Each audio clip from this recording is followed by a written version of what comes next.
Okay, folks, we are back. This is another episode of Street to Strategy. Last episode, get a lot of great feedback on Scott Harris. Just want to let you guys know, again, my book is coming out January 6th. It's on Amazon. It's called Welcome to the Show That Never Ends. Grab yourself a copy. Good read. Let's go ahead and introduce today's guest. Today's guest is a man whose career reflects nearly 3 decades of service, sacrifice, and steady professionalism. Born in Mission Viejo, California, and raised in Orange County. He graduated from Orange High School in 1991 before attending Santa Ana College, where he played football and learned early lessons about teamwork, discipline, and resilience. Those values carried him to Fullerton College Police Academy, where he graduated in November of 1996. It set the foundation for a career that would place him repeatedly at the center of some of the most difficult moments a community can face. In March of 1997, he was hired by the Tulare County Sheriff's Department. He started in the detention division, an experience he describes as eye-opening, where he learned how to talk to crooks. He then moved on to patrol and field training duties. Finally, detective work, including domestic violence crimes. His very first call for service during field training was a fatal traffic collision, a sobering introduction that foreshadowed a career filled with high stakes and life-altering events. In 2007, Mark joined the Porterville Police Department. He served until his retirement in December of 2024.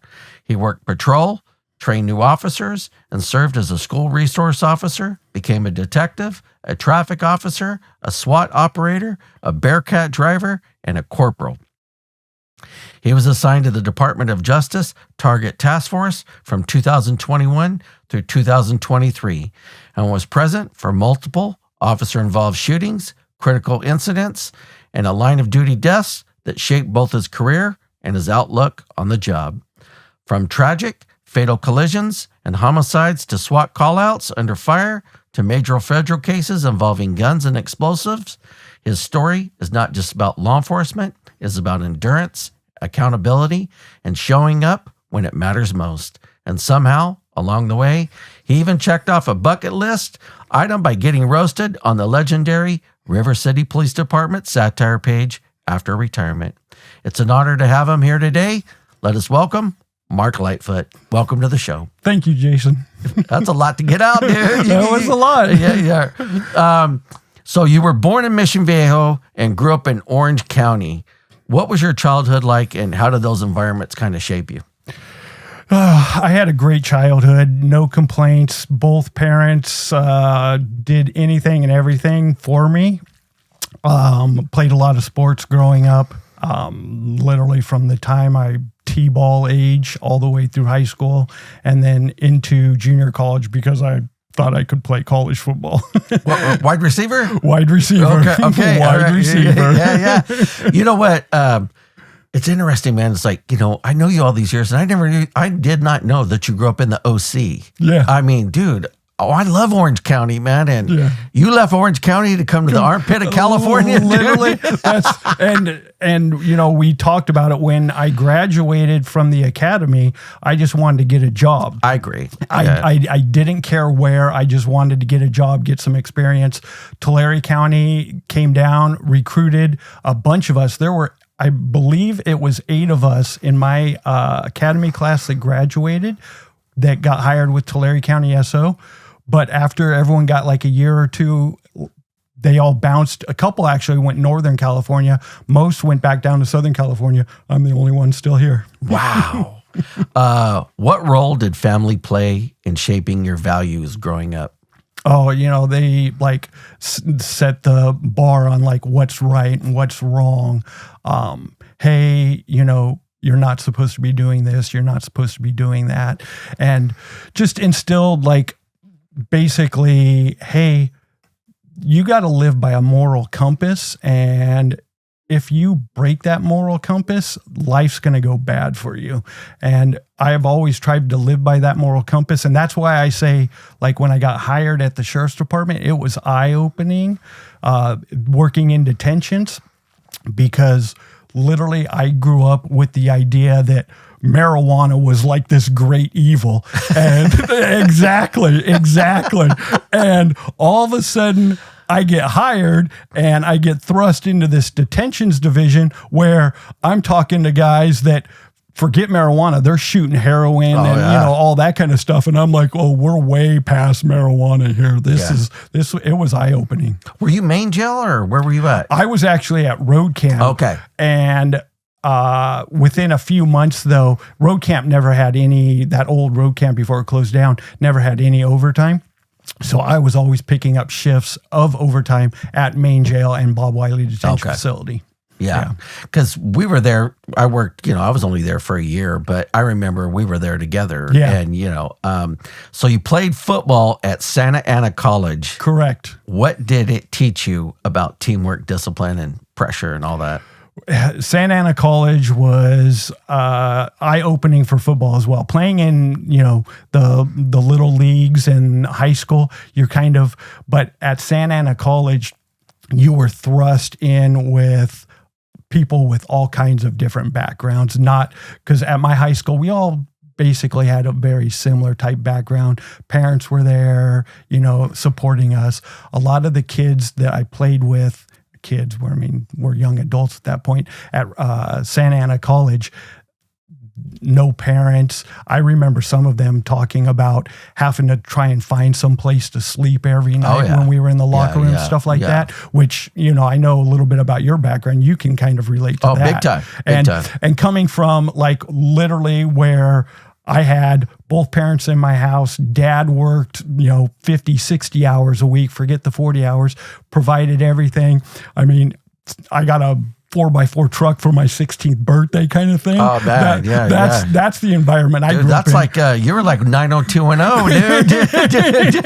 And so that's the environment I grew up in. And all of a sudden I'm on this team with literally guys that are worried about where they're going to sleep, where they're going to eat. And it was eye-opening as well. What type of work did your dad do? My dad worked in construction. Okay. Yeah. Okay. Yeah. At what point did law enforcement become more than just an idea for you? It goes back. It was always like something that I had an interest in high school. 14, 15, I started thinking about it. And one of the assistant football coaches for my high school team worked for the Orange County Sheriff's Department. Okay. And so I would talk to him all the time. And that's where I kind of started getting the idea. And then I always laugh about this. Again, with my parents I grew up watching the old Westerns from the 40s, 50s, 60s. And, John Wayne, a man's got to have a code. Oh, yeah. Yeah. And it's, this and that. And obviously, hey, I can't be an Old West gunfighter, but you know what? These Old West gunfighters, they're deputy sheriffs, they're marshals, they're law enforcement. Yeah. And then when I met the coach in high school and started talking with him, that just kind of set me on the path. Yeah. Yeah. You know what? I mean, it's so funny, man. My mom, anytime there was a John Wayne movie on, we were going to be watching it. Yep. You know what I mean? That's how I am to this day. This day. You know what I mean? Was there a defining moment when you knew that this was the career path you truly wanted? Yes, and it's actually super embarrassing because I was literally, should I not do that? I mean, I was taking criminal justice classes at Santa Ana College and working part-time. Should I not? And if I ever meet Keanu Reeves, I'm going to kick his ass. 1994, Speed comes out. Oh, yeah. I go see that movie, literally opening weekend, Monday morning, I'm applying at LAPD. Yeah. I blame Keanu Reeves for John Wayne kind of got me going in that direction. Yeah. Keanu Reeves sealed it. And I'm I'm going to kick your ass, man. I never got any speeding bus with Sandra Bullock. know what? I remember when that movie came out. It was like, I remember like that, the first 5 minutes, he's in the SWAT outfit, and they're like going down the cables of the, elevator. Yeah. Why the Fullerton College Police Academy? What stands out most about that academy experience? Oh, the academy experience. What made you choose that academy? They had an extended format. I had to work, so I needed to do an extended format. And that was the thing with like LAPD. I applied at CHP. There was actually a couple other agencies that I can't remember where if they would have hired you, they would have sent you the academy. And I was passing the interviews, I was passing the physical agilities, but I just wasn't scoring high enough to keep moving on in the process. And I had a guy from Buena Park PD tell me, hey, if you can't get hired at an agency that will send you, go find an academy and send yourself. And I had never even thought about doing that. And a guy at Buena Park PD told me that, and I cannot even remember his name. But dude, that's good advice, bro. And that's literally, so I looked around, and there's a couple different colleges down there in Southern California that offer academies, but Fullerton College has they used to have an extended format. And so because I had to work, I was like, I can do the extended format. What type of work were you doing during that? At that time, I was kind of bouncing back between construction, and I was working at a plant where they made shipping containers and pallets and stuff like that. I will tell you this, man. Our stories are so similar.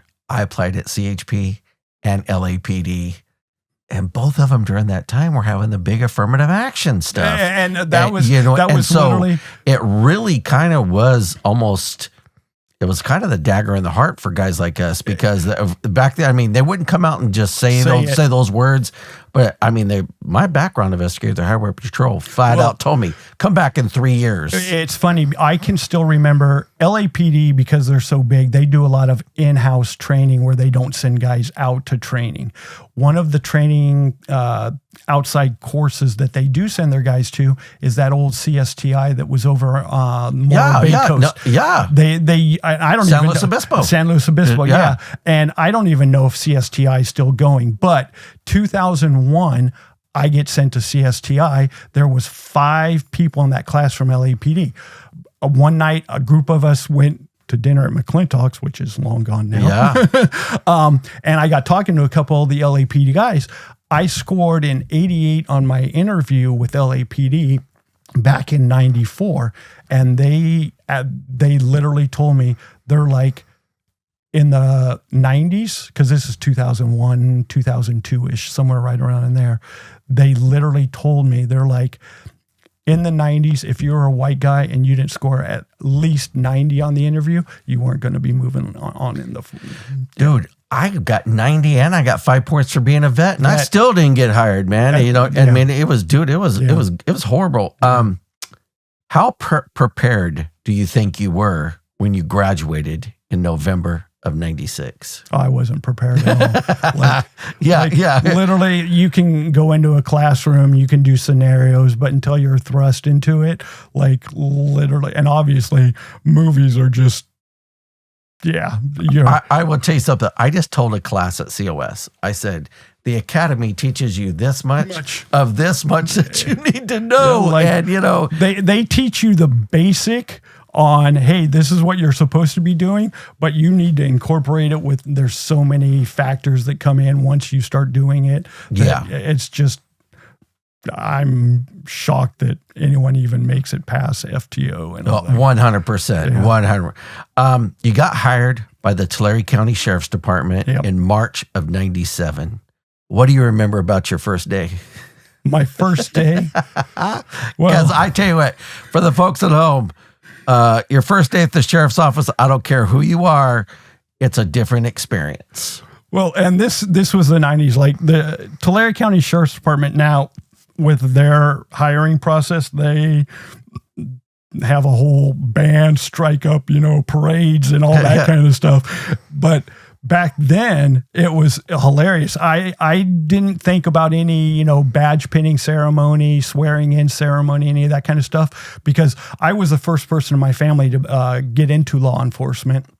So I was unaware that, hey, there's these ceremonies and stuff like that. But I show up in the lobby, I have a uniform on, but no badge, and I'm standing there, and I can still remember a sergeant, don't remember the name. He comes walking out and goes, "You're a new hire?" And I said, "Yeah." He's like, "I don't want you standing out here without a gun and a badge." So he pulls me in the back, has me take a seat.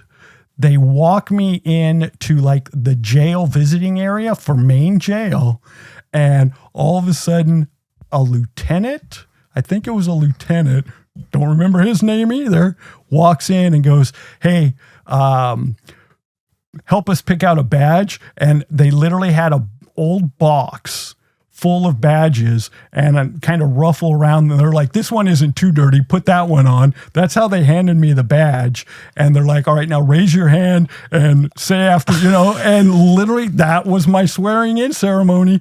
A lieutenant, I want to say, if you remember a guy that worked at the sheriff's department by the name of Rip Maselli. Oh, I think Rip was there, the lieutenant, me, and the sheriff's secretary. And I think that's all it was. I would tell you something, that Rip was a good dude. Well, and for the folks at home, Rip taught all of the firearms for the sheriff's office. Oh, yeah. My very first day, they handed me a badge. It looked so bad. Honestly, it looked like it had been shoved up somebody's ass. Oh, right? yeah. It was horrible. Literally, that's like, I remember them rummaging through this box and going, "This one isn't too bad," handing it to me. And again, I didn't know, but they swear me in. Later that day, I know this for a fact, we did go back over to personnel and training where Rip's office was. He had me take the badge off and shine it up, and I was like, "Oh man, that thing was dirty." Yeah, I bought flits, and so I would flitz my badge like once a week, and it finally started to look good after a few months.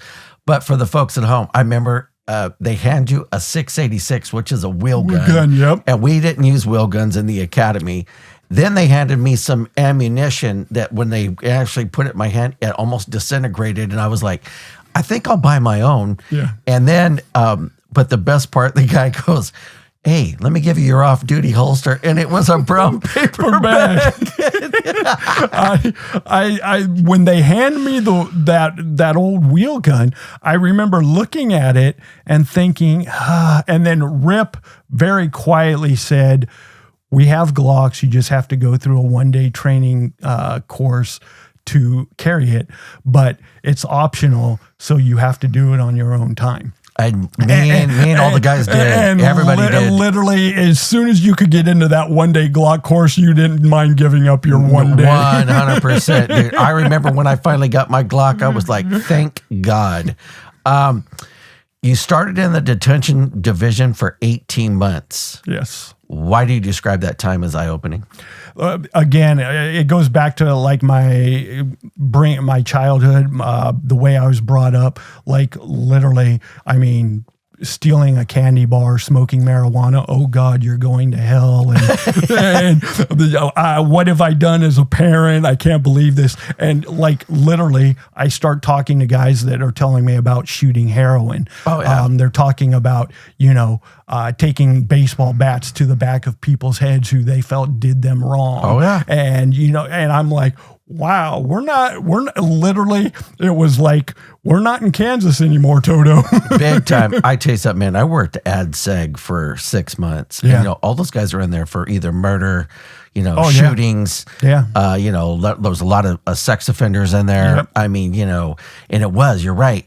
Like me and Stoney were talking about it, and I know that you think the same way, but man, that time was invaluable. Oh yeah. Because you just soak up all this info like a sponge. Yeah. And when you do finally get to the streets, you're kind of head and shoulders above a lot of your... You know how to... And that's one thing I've often thought, had I not had that 18 months, I don't know if I would have done as good in the beginning on the street as I did, because you learn how to talk to these guys. You're listening to them talk. You don't even have to talk. Just sit there and listen to them. You see how they talk back and forth, what they're saying, and their communication.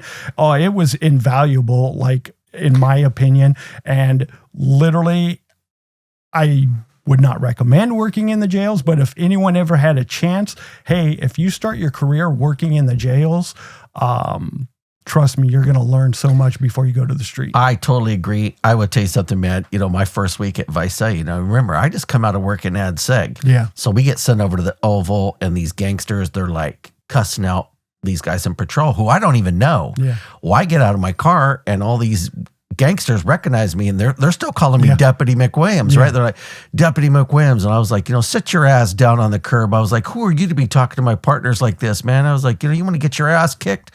And dude, my FTO pulled me aside. He's like, we don't do that at Vice PD. And I was like, huh? And he was like, we know you just came out of the jails, but we're very professional. And I was like, man, these guys are cussing you guys out. And he was like, well, we try to de-escalate it. And you came in there.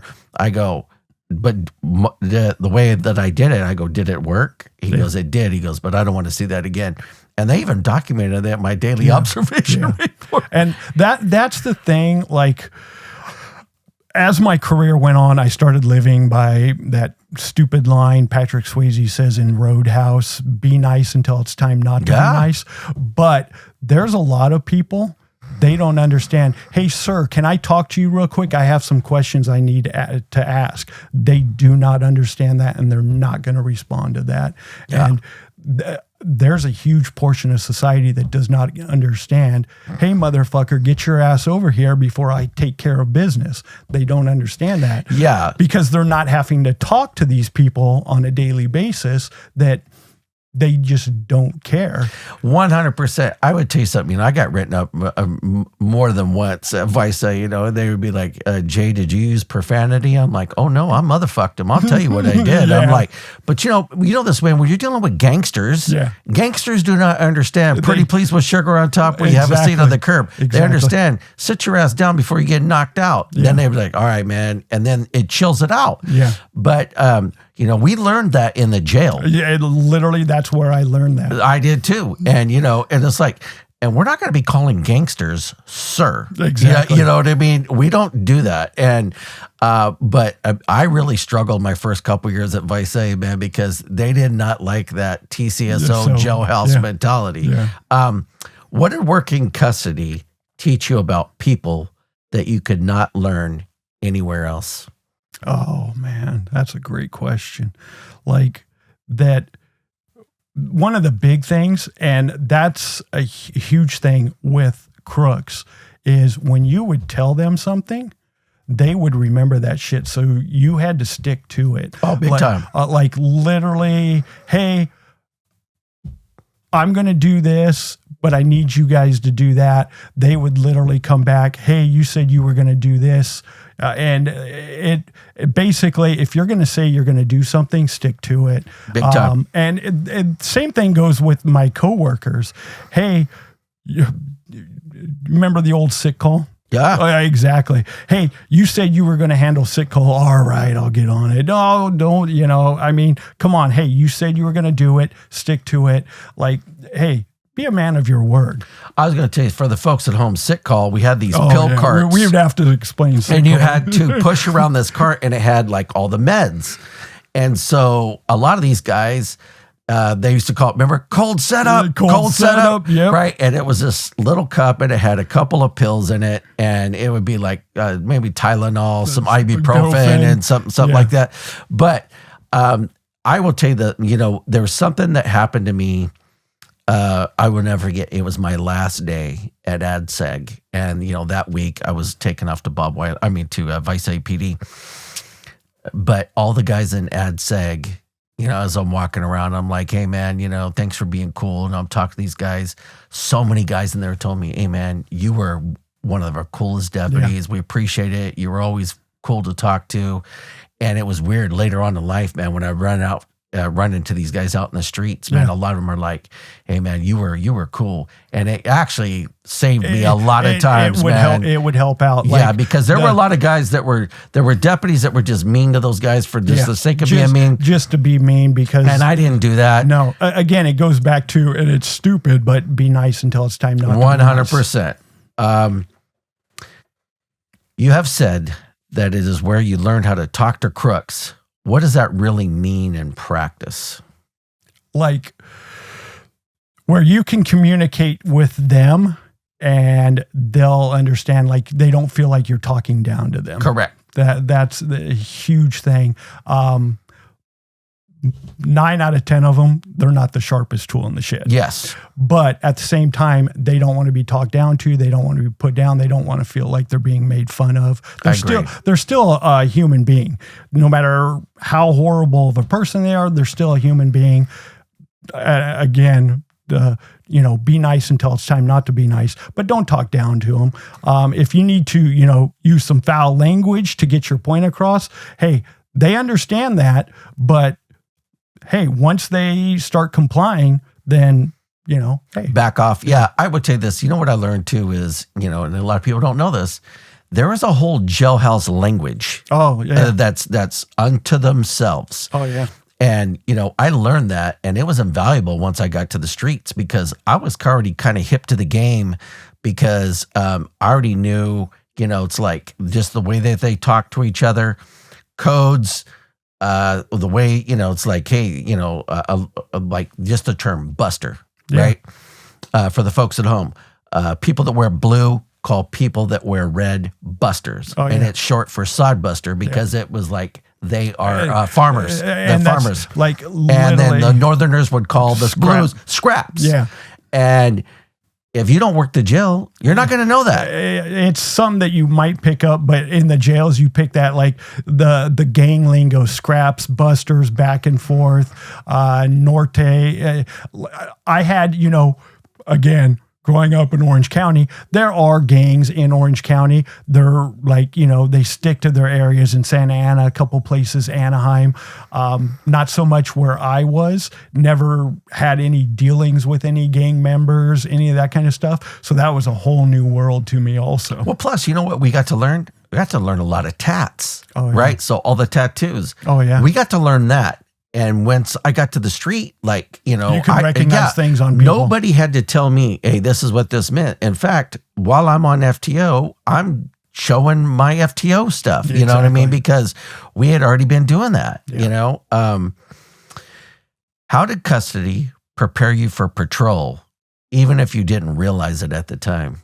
And I didn't realize it, but it really prepared us. Literally the way to talk to people, the way to handle yourself, things to look out for, hey, just because you're talking to this person in front of you doesn't mean you don't need to be keeping an eye on what's going on 100% behind you.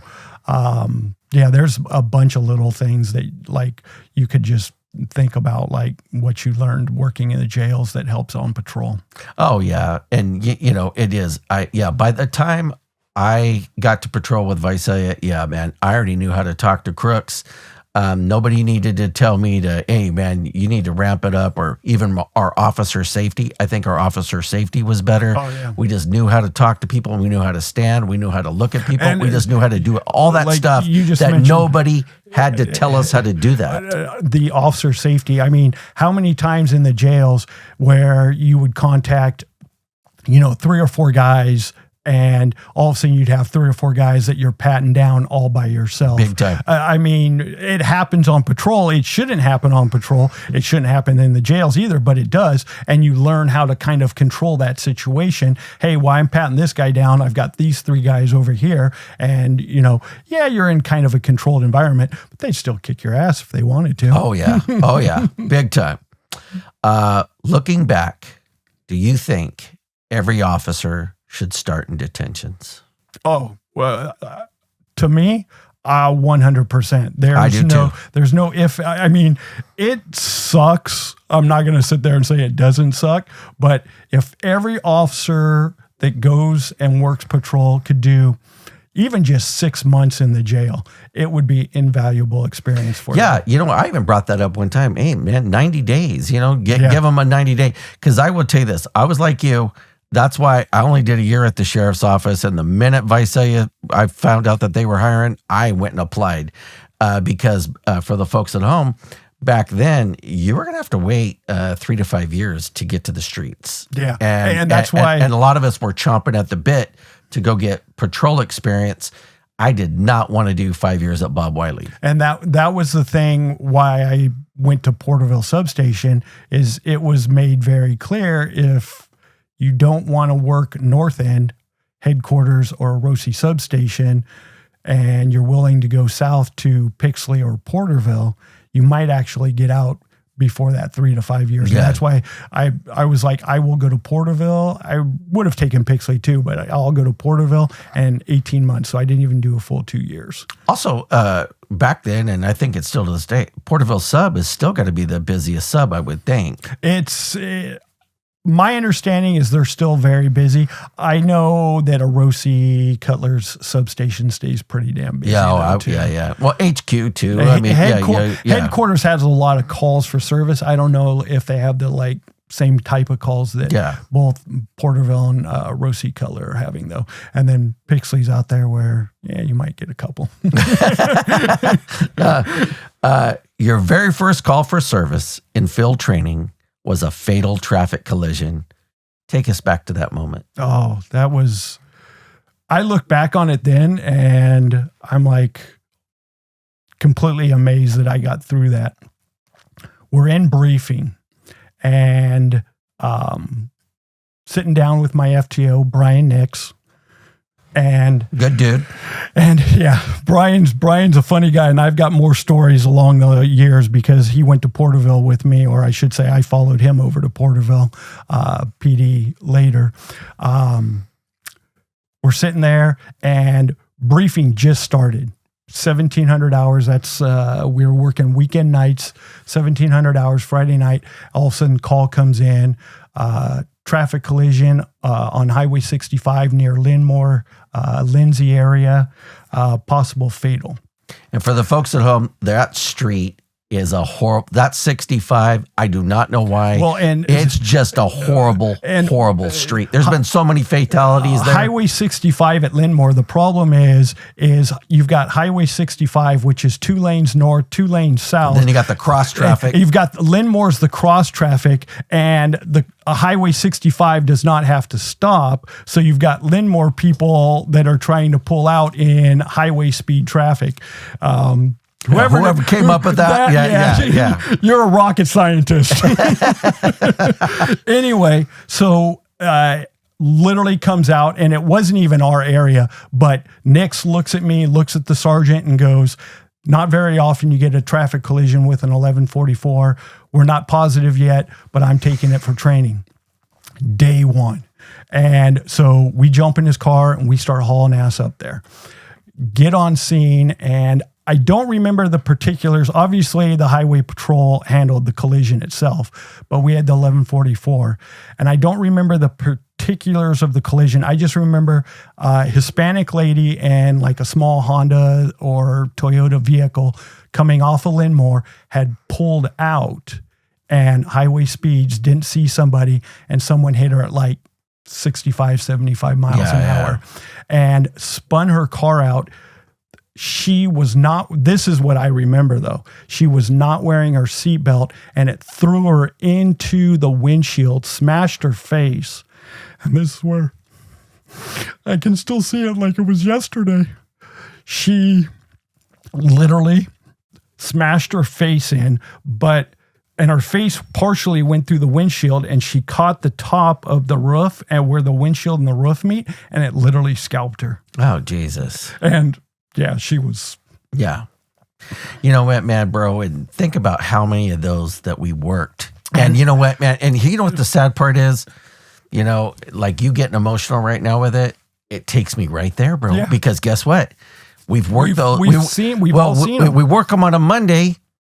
And guess what? You come in on Tuesday, and there's another one ready to go, and then just back to back. And the thing is I didn't get emotional with that one for years because I was in that training mode, and I remember Nix telling me, do this, and I was just like, I remember looking at her going, oh, that's gross, but I need to do this, and this, and well, you guys are doing traffic control and all that. We're helping the CHP with the traffic control, and obviously trying to handle the body and this, and it was just, oh man, there was so much going on that it was probably 4 or 5 years later when I started actually thinking about that one, and Yeah. emotional. Dude, I do not blame you, bro. I tell you, I get emotional looking at you getting emotional because I tell you something, bro. And we've been there so many times. Yeah. And you know what the tough part is?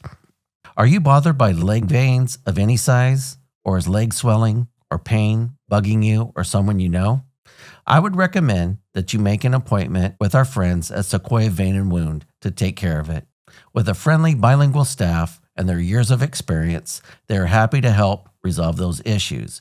Give them a call to get a consult at 559-713-6478 and tell them that Jay Mac sent you. With traffic collisions, at least you didn't have to work those wrecks. I will tell you something, man. When we're there and the highway patrol is doing the report, but bro, it's sensory overload. Oh, and yeah. especially being your first call out of the chute. Literally very first call. And you just very look at first day of FTO. Well, I and was see, just and like, that's even makes it what the worse because crap? here's another thing.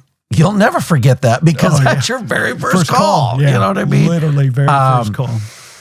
What goes through a rookie's mind when death is your introduction to the job? I just remember the rest. It's kind of funny.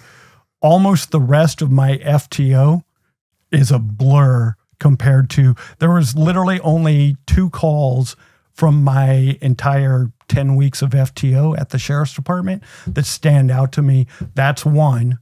And obviously everyone kind of remembers their first call for service. Big time. But I mean, I had it way over the top. It wasn't, my first call for service was a vehicle 459. They stole the radio. Yeah.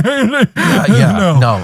Literally I had a dead woman on Highway 65. Well, also too, you know what that is? It's just so baptism by fire, bro. Literally and, right man, in it. And there's a part of me I've often wanted to sit there and go, seriously, Nick's day one of FTO but I get it. Hey, how often, traffic collisions with a deceased person don't happen every day.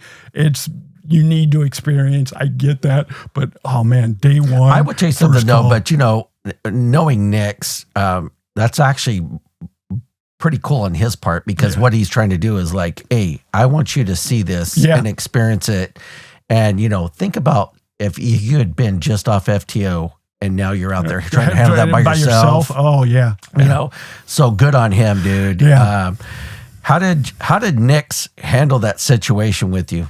Oh, you know what? Nick's, as far as my FTOs at the sheriff's department, and I still see him all the time. I saw him just a couple weeks ago at the grocery store. I give him crap all the time. He gives me crap, but literally, he was of the 3 FTOs I had. I mean, I learned a little from each of them, but without a doubt, I learned more from Brian than the other 2. Brian really kind of threw me into the fire for the few weeks that he had. I would take this, I think him and I remember when him and Jake were both deputies. Yeah. They were stud deputies, man. And, and then they went over there and, they became command staff. Yeah. You know what I mean? And, you just look and then just think, I mean, it's good to see guys that were hard chargers get into positions of authority. Yeah. I like to see it. During field training, there was a mini riot and a brawl on Main Street in Porterville. What do you remember about that whole chaotic scene? This is the other call. And again, I was with Nick's on this one. Nick's was one of those people that like to scan other departments' channels. Yeah. So, although was this at the Mecca? it was the right between the Mecca and I'm trying to think of what that bar used to be. It's an Italian restaurant now, but it used to be a bar nightclub and. We start hearing 415, all kinds of screaming coming from Porterville PD's channel. And this would have been, 98 still. And all of a sudden, we literally were in the city. We weren't out in the county. I forget why but he's like, we're not too far. We're going to go see if they need help. And I can still remember Nick's wouldn't let me drive then. He's like, no, I'm not letting you drive. And so I can still see it. We head east on Olive and turn north on Main Street. And as soon as we turn north on Main Street, there must have been a crowd of like 150, 200 people out in the street. And we're getting closer. Nick's has his sirens and his lights on, but no one's leaving. And that's what I can still remember Nick saying something to the effect of, crap, no one's running away. Was that bar on the west side of the street? It was on the west side, and then you had the Mecca on the east side. I know what. So, dude, I was at that bar one night, and I remember a guy drove through there on a Harley with a girl on the back, and she didn't have a top on, and that was like their thing that they did at that bar all the time. That was a trippy bar, dude. Yeah. And as we're getting closer to this crowd, the current chief at Tehachapi PD, Rich Standridge is right in the middle of this thing, and he picks a guy up and body slams him. And all of a sudden, from my point of view, it looked like the crowd just converged on him. And all of a sudden, Nix jumped out, Thruton Park jumped out. And I remember him saying, get your club out. And he grabbed I think he had his PR-24. I don't even think he was carrying an ASP then. Grabbed whatever and ran into that crowd and just started, and all of a sudden I go, well, here it is. And run in, and cops are coming left and right. I mean, there was like every SO unit that was available. Obviously, every Porterville PD. I even remember some of the CHP Porterville units. And we were just grabbing people left and right and fighting. And that was the thing. Looking back at it then, I was too new to realize usually when an officer's fighting with a guy, he's fighting with you to try and get away. These people were coming at us. It wasn't like they were trying to get away. We're here and we're going to kick your ass. Well, you guys are lucky. You guys, with that many people, you guys are actually really lucky you didn't get seriously injured. And that's the thing is, luckily there was only a small portion of this huge group that wanted to fight, because had everyone in that group, we would have all been buried there in Main Street. And it was funny because the sergeant on duty for the sheriff's department was Sergeant Marsh Carter. And back then, you remember, I was really fast. Oh yeah. I remember Marsh pointing at this guy and saying, Lightfoot, get him. And all of a sudden I look in the direction he's pointing and I see this guy, and I can still, he had curly long hair. That's what I remember. And we make eye contact and he takes off running. Boom. I was in full sprint mode, hit him, tackle him, boom, get him hooked up. And all of a sudden he's like, what the fuck are you arresting me for? And I'm like, I don't know. So we were able to drag him back, and Marsh Carter ended up saying that he was like pushing him from behind or something. So for interfering, 148.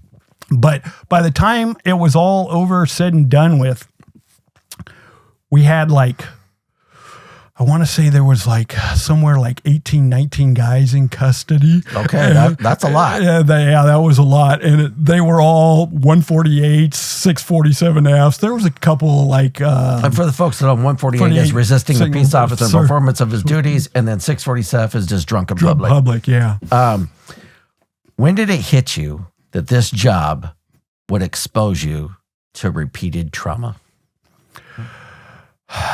After I was off of FTO, and I started by myself, and that first year, 99 was my first year by myself on patrol. And then the first couple months of 2000, that first year and a half where I was solo operating deputy, that's when I realized and things started setting in, because there was 3 traffic collisions in that time frame. And we're going to get to those because I actually bullet pointed each one of those out. How did you cope early on before mental health conversations were common in law enforcement? Because back when we started, nobody wanted to talk about mental health. No. The thing that I've always like been able to kind of compartmentalize like, hey, that's the job. It's not here. But the thing that helped me like disconnect a lot, although recently it's changed a little bit, but I got real into, I've always been a sports fan. I got real into going to sporting events, Major League Baseball games, Major League Baseball and college football were my two like outlets, you could say. And I like literally spend hundreds of dollars to go watch the Dodgers play, or when the Yankees would come play teams out here on the West Coast. I kind of joked around for years and years. If I added up all the money I spent for USC football tickets, I probably paid for like 4 years of college in that school. But you know what though, and God bless you, man, because everybody's got to find that one thing that lets you turn off your brain a little bit, not think about law enforcement, because I think it is, man. It's poison, bro. Yeah. It really is. Yeah. Well, as you always know, I'm a master storyteller. I got a story for you. Okay. So being a busy officer has saved my life more times than not. Yeah. All right. So I'm the officer in charge of Mooney Boulevard, and that is a busy position, right? I mean, all the businesses had my cell phone number, so they didn't even go through dispatch. Yeah. When they had a problem, they called me direct. Hey, Jay, we got this. Can you come? Yeah. I'm booking a guy and this is when we still booked at Main Jail. Oh, so I'm booking at Main Jail. You know, this is a long time ago. Yep. And I get a call from marshals, and they go, Jay, we got a guy in here, and he's in a wheelchair, and he's trying to shoplift. And when we confronted him, he pulled out a butcher knife. And so we need your help. And so I'm like, well, hey, I'm stuck at the jail. Let me clear this. I'll head your way. I told them, I said, keep your distance, but try to kind of just let me know where he goes. And then I kind of realized the guy at Main Jail, now he starts wigging out. So I'm going to be stuck there for a little bit. And so I called dispatch. I said, hey, send some patrol guys. When I clear here, I'll take primary when I get over there. And for the folks at home, that means I'll take the report. I'll arrest the guy. I just want patrol to get there, detain him because he has this butcher knife. I don't want him to pose a danger to the loss prevention people. So I get done, run out of Main Jail, open my trunk, put my gun back on, all that junk, get in my car. I get on Mooney. Now, it's about this time of year. And so Mooney Boulevard during Christmas season, it's atrocious. Horrible. Like any light you get to, you're going to cycle through it about 4 or 5 times. And so I'm trying to navigate traffic. Well, dude, I get about 6 blocks away and the radio cracks to life. Shots fired, suspect down, start me an ambulance, start me a supervisor. One of the patrol guys had shot this guy in a wheelchair. What we didn't know, I didn't know it until I got there. The guy that was in the wheelchair, his feet work fine. His legs work. The wheelchair is one of his props to help him shoplift. So he would normally conceal stuff inside the wheelchair. What happens was patrol finds him, and they're right there by the Pep Boys is where they find him. And my partner gets out of the car. They grab the wheelchair. This guy jumps out of the wheelchair with a big butcher knife and tries to stab one of our guys. And I think he shot him 2 or 3 times. Yeah. Guy falls to the ground. So now I'm rolling with lights and sirens. Now I'm really getting through traffic. Finally, I get there at Pet Boys. I turn west on that street. I'm coming up. I see the suspects down.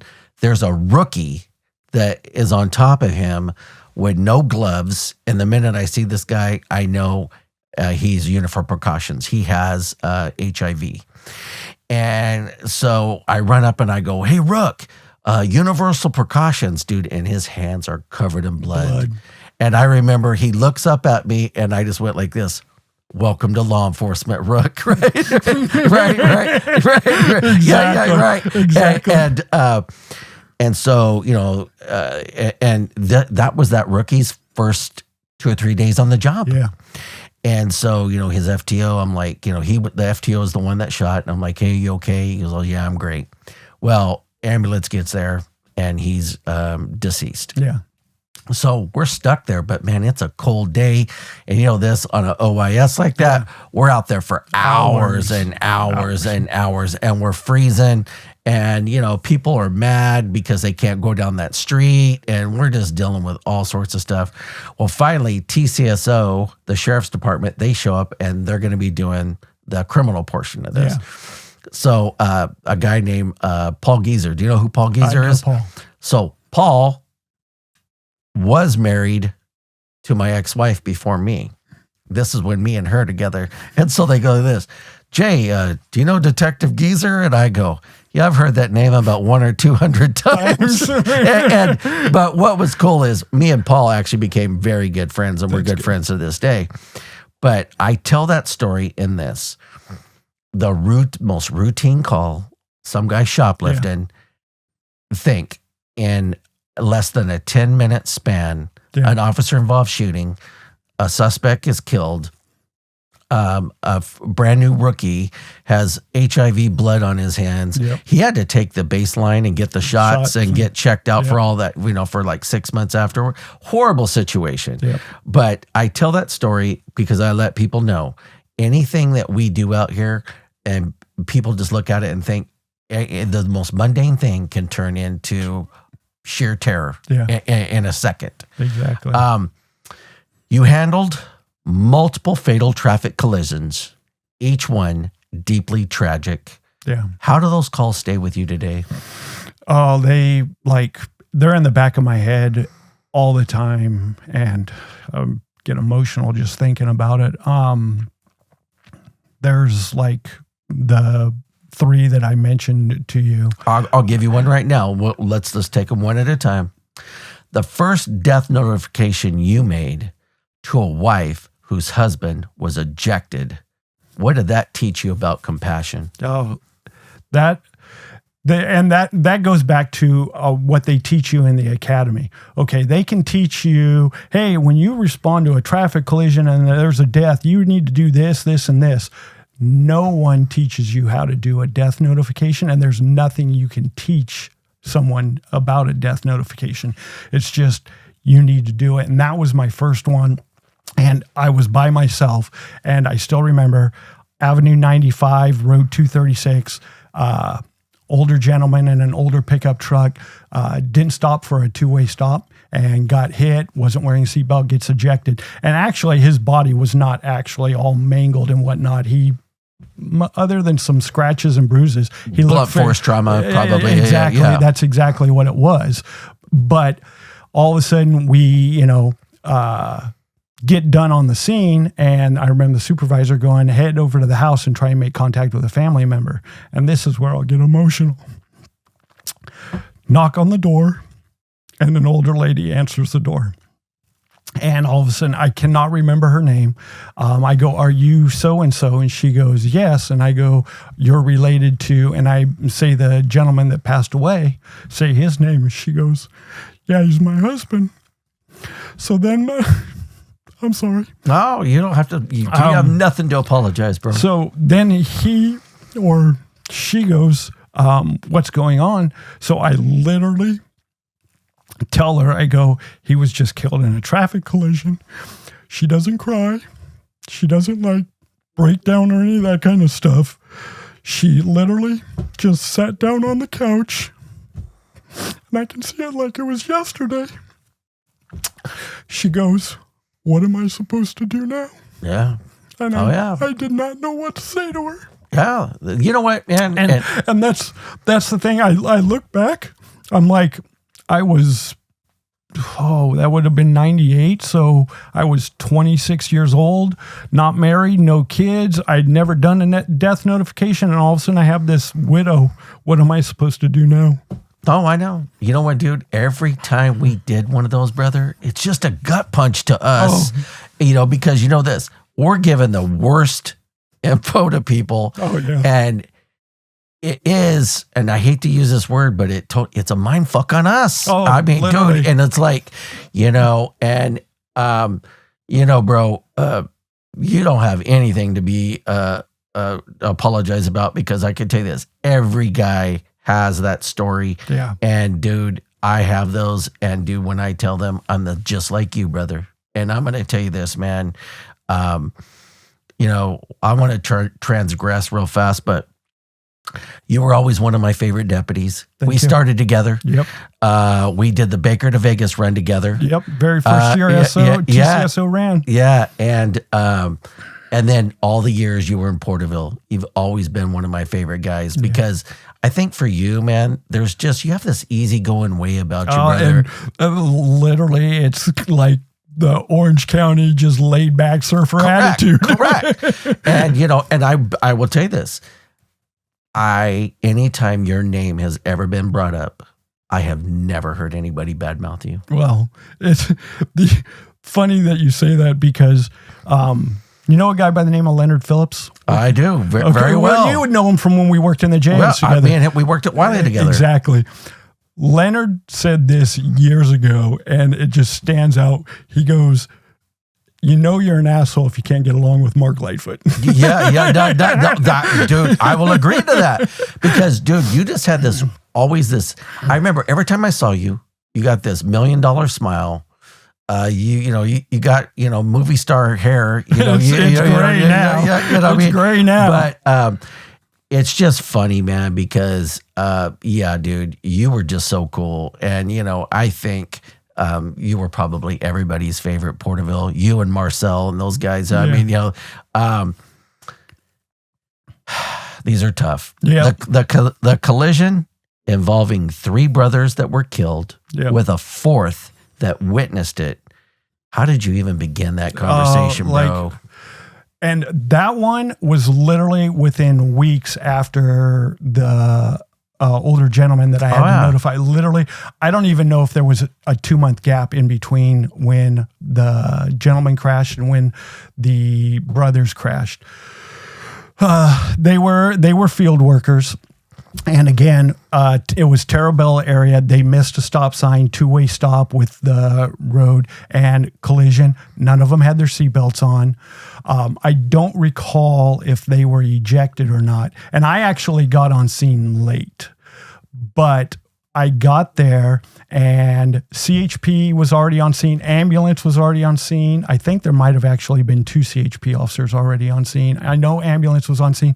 They had all 3 brothers out of the vehicle, and one of the ambulance personnel comes over to me and goes, yeah, they're all 1144. Wow. And they're like, you have 3, and all of a sudden he goes, I could be wrong, I think they're all related too. And I'm like, holy crap. Well, all of a sudden, one of the CHP guys tells me, goes, hey, this is going to be the guy that can identify all 3. They're brothers. He's the 4th one. He was in another vehicle working the same field. They were all heading home. And he witnessed so he can identify. So I had one of the CHP officers that spoke Spanish translate because they're all Spanish speaking. And again, I can see the brother. He's identifying each one and he's giving me their names. Because none of them had ID. Yeah. He's giving me their date of birth, where they live, that kind of stuff. But I think about it and I'm like, this guy's staring at his 3 brothers. Yeah. And he had this look on his face, and I can still see, like, there's things you can see.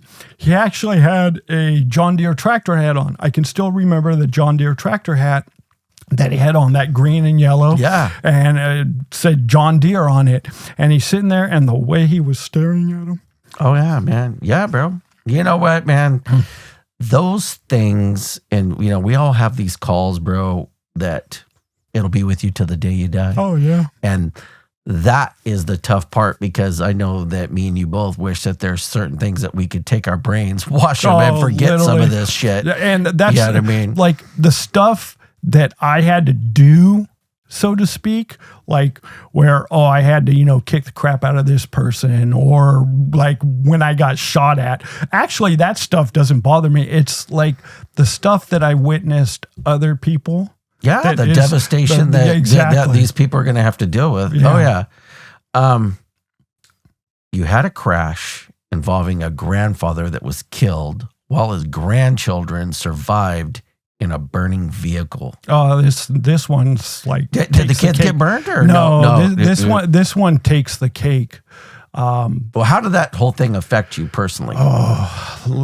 Of all the collisions that ended up with a deceased, this is the one that stands out the most.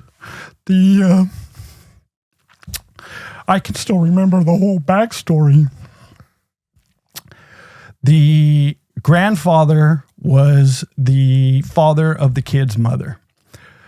They all lived in the San Diego area. And this is literally like, this crash was in 2000. And to me, it's like yesterday. Where did it happen at? It happened like the Ducor Rich Grove area. Oh, okay, yeah. Out in the sticks. It was Road 112 at Avenue 56. I know right where you're coming out from. They were coming north on Road 112. And again, we always talk about these streets that like you have major roads with side streets that have stop 56 signs. That comes off the 99 and it comes off 99 and Highway 65. Yeah. And what happened was a commercial truck, and east-west does not have to stop. He was coming northbound, and he had a late 90s, I can still remember, a late 90s Ford Explorer, tan in color, that two-tone tan, where like one of them was like, I want to say it was dark, and then the other was, anyways. He was heading northbound and thought it was a four-way stop. And he stopped because I still remember the truck driver telling the CHP, I saw him stop off in the distance. And as I was getting closer, he started to go, thinking the way it looked is that he thought it was probably a four-way stop. Yeah. And the truck driver's like, by the time I realized he thinks it's a four-way stop, I'm not going to be able to stop. So a commercial truck slams into the side of this vehicle, spins it out. Like a diesel? Yeah. Oh, okay. Yeah. Okay. Yeah. Like a diesel commercial transport. 18-wheeler. Yeah. Exactly. And it ends up on the side. I actually was the first one there because I was actually really close. So CHP got the call, obviously, for the traffic collision. They call over and say, hey, we're on the way, but if you guys have someone close, can you have them respond? I literally was probably only on mile. Literally, it took me like less than 5 minutes to get there. Okay. I was on scene. I get on scene. There's flames coming out of the engine compartment, and the truck driver and a couple other passerbys had stopped. They're throwing dirt on the driver, and they're screaming, he's on fire. I grab my fire extinguisher. I lost my train of thought for a second. Grab my fire extinguisher out of the back of the car, run over, end up using it on the engine compartment. But they kind of had the fire with all the dirt on the grandfather. What he had done is the mother, his daughter, mother of the two children, and her husband were going through nasty divorce. Oh, got it. And he wanted to get the kids away for a while.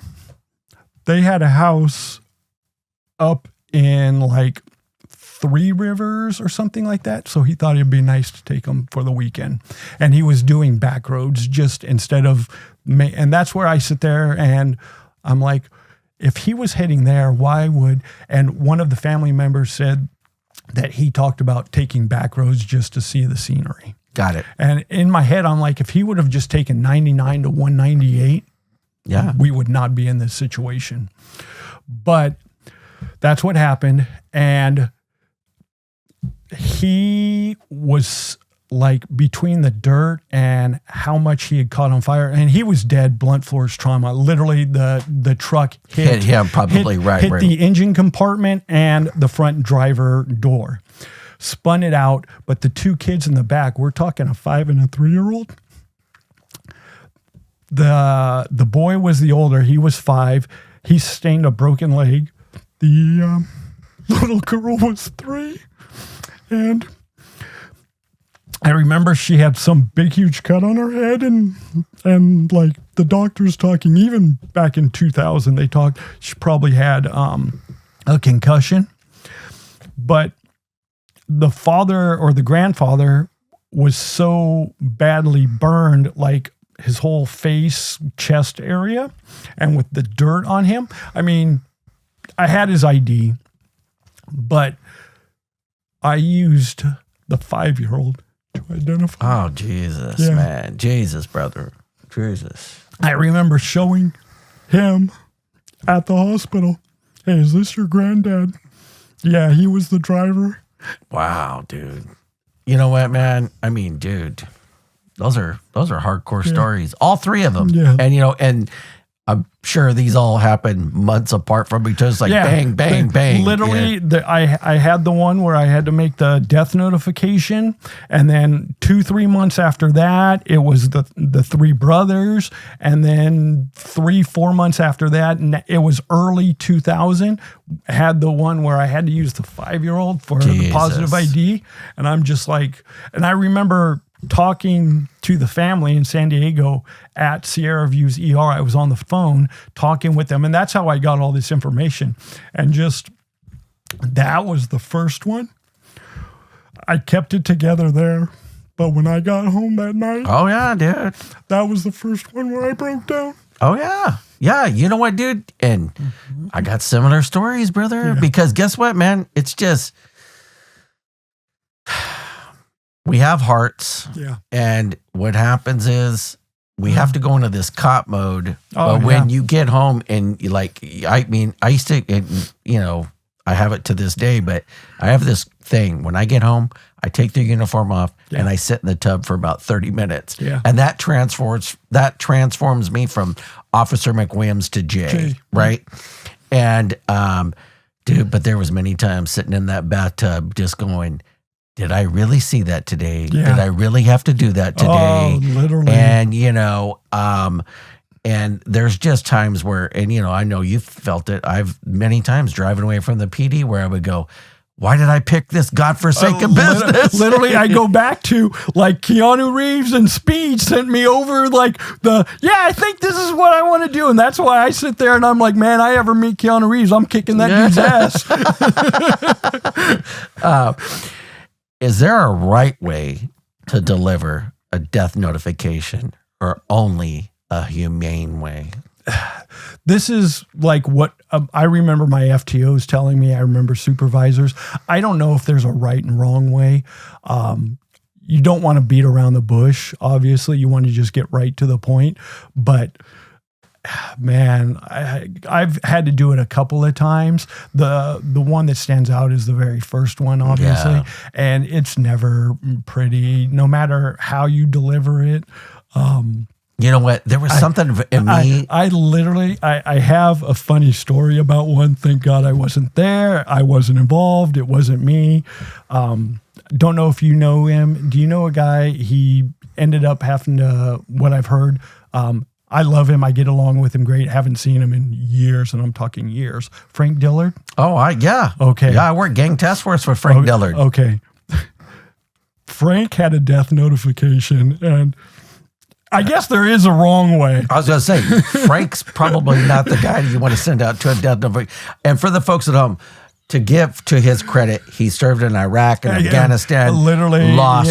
He was a Marine, lost a lot of guys in his unit to blown up and stuff like that. So he literally, he was a Marine. He, the whole war on terror, he actually re-enlist, gets sent to Iraq and I believe Afghanistan. I think he did one tour in each of those as a reserve. Oh, he's a warrior, dude. Literally. Warrior. And talk about somebody that probably needs to talk to someone on a daily basis. But, and then on top of that, he was involved in 2 or 3 officer-involved shootings as well.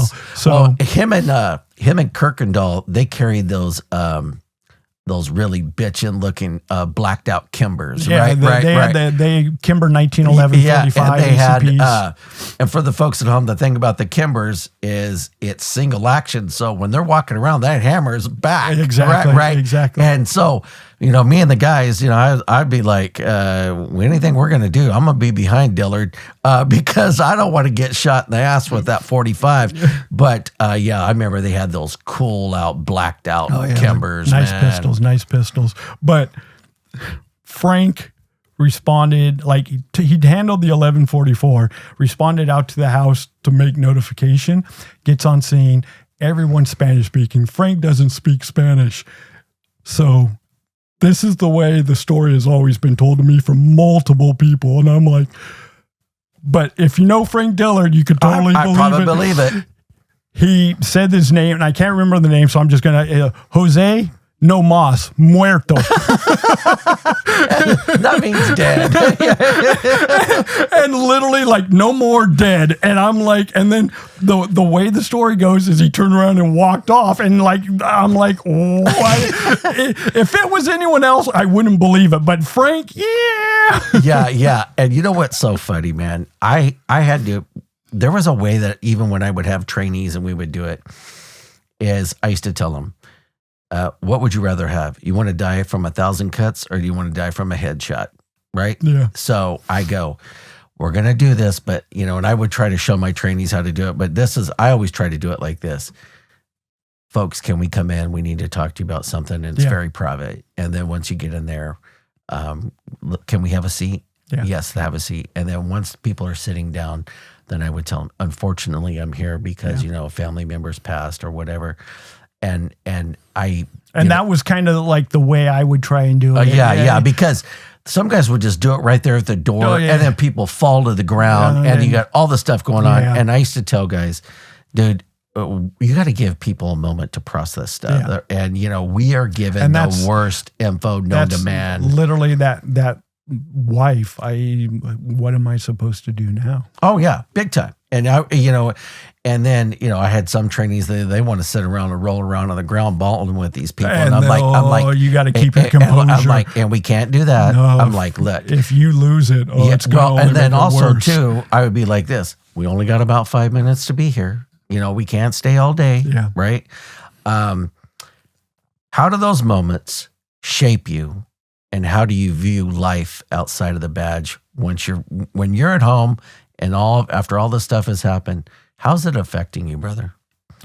I handle it really well. Like I said, I'm able to compartmentalize, but there are things, and it's usually, a deceased person.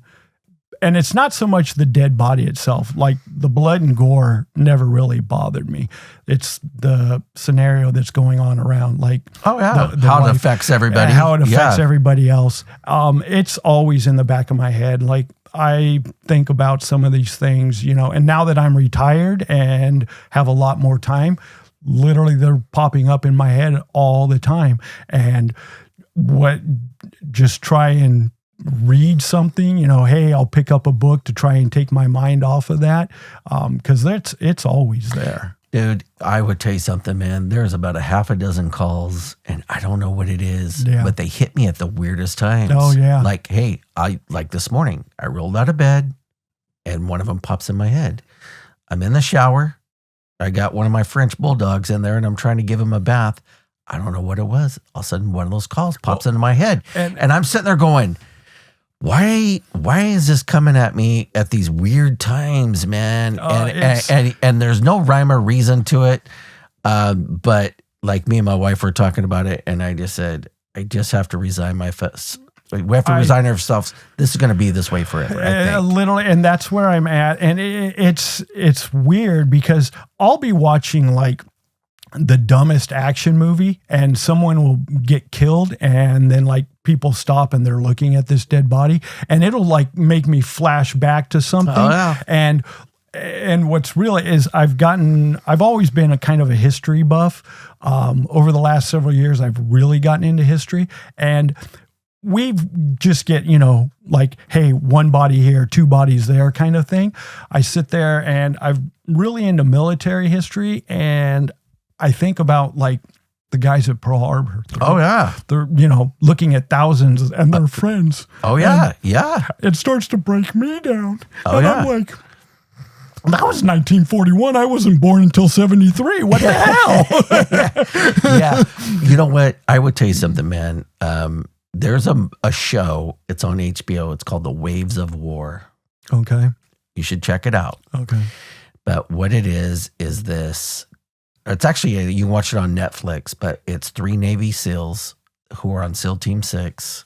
They have seen the worst of the worst, the worst of the worst. They all started doing Ibogaine and DMT. It's illegal here, but they went down to Mexico and took this stuff, and it's healing. And, you know, me and my wife were talking. I was like, I wasn't SEAL Team 6. I wasn't a Navy SEAL, but me and you have witnessed the finality of probably as many lives as those guys saw. We've both had to pull triggers in the line of duty. Yep. We have both seen the worst of humanity, all the sex crimes we worked, all the rapes, child molest, all the shootings, stabbings, all the wrecks. Me and you have experienced a level of trauma that the average person cannot even comprehend. Yeah. And I'm not saying that soapbox with my chest out bragging. That is just fact. And it's not good, brother. Oh, no. And, you know, that's why I think later on in life, you know, I love what I'm doing here because I think I'm providing a service to people like yourself. This is healing for me, too, because I get a lot of this shit off my chest. Yeah. Also, too, I just think people watch us drive around in these cars and people do not have a true concept of all the stuff that we do. To me, the general public, because very rarely do you see an officer in uniform, you know, break down and cry. I'm not saying it doesn't happen, but man, it's few and far between across this country. And so they get this mentality, oh, they're all RoboCop. Oh, trust me. No, they're not. In fact, every guy that I knew that considered themselves a RoboCop, most of the guys imploded and they did not have long careers. Oh, no. Yeah, exactly. And Christmas Eve, 2002, a major jail fight. What happened and how did it change your view of custody? Oh, this one's a classic story. No crying on this one. So the old Sheriff's Porterville substation, which is now closed, had a little detention facility there, like 6 cells and then a drunk tank. Yeah, I remember we used to pull up there and they would always be some guy out there washing his car because remember they would have the wash tank right there. Exactly. Back in the day, they had like a desk officer at the Porterville substation, day, night, weekends, all that kind of stuff. And it was kind of a rotation between the patrol deputies had to work the desk. And depending on what team, some teams did it like where the deputy was stuck for an entire shift change rotation. Some did it like week to week. Others did it like every 2 weeks. Like we got paid every 2 weeks. So every 2 weeks they would switch. For whatever reason, I was working the desk. And that's shit duty for everybody at home. It's kind of, the only good thing about it was that when your time to get off and go home, you were getting off and going home on time. Yeah. But other than that, it was the worst 12 hours of your day. And I was working nights and so it was even worse. At least daytime, you had people coming in and out and secretaries you could talk to and whatnot. But night shift, unless a deputy stopped by at 2 a.m, you're on your own. So me and all my brilliance, and I blame myself for this, and this is like, it's New Year's, it's Chris. It was the 23rd going into the 24th. And I remember thinking, all right, CHP is going to end up arresting a lot of 23 152s. It's that time of the year. That's DUI for the folks at home. Yeah, DUI. So I need to, as long as the crooks that get arrested are cooperative, I need to stick them in a cell together because you could put 2 men in each cell. We had 6 cells. That way you could hold a max of 12 people. CHP had arrested one guy earlier in the evening. DUI like I expected, and had to hold on to him for the 6 to 8 hours until he sobered up. And it was 9, 10 o'clock. So he had to be there until 3 or 4 in the morning. So I stick him in, and I still remember it was cell 1, the first one you came to on your left. So I stick him in that. A couple hours later, around midnight, one of the patrol deputies arrest a guy for a warrant. Patrol deputy tells me, hey, he's 11.5 but I'm not going to do that. I don't want all the extra paperwork. 11.5 is 11.550 under the influence of drugs. Under the influence. I need to remember that. No, it's cool. I do it for you. Don't sweat it. So he's like, I'm only going to book him on the warrant, but we need to hold on. And the warrant was a misdemeanor, like $2,000 warrant. He's like, but we need to hold on to him for the 6 to 8 hours just so he doesn't cause a problem for the rest of our shift. And I'm thinking, all right. And the deputy, I still remember the deputy telling me he's being really cooperative, and he comes in and he's very slow moving, and I should have noticed the signs.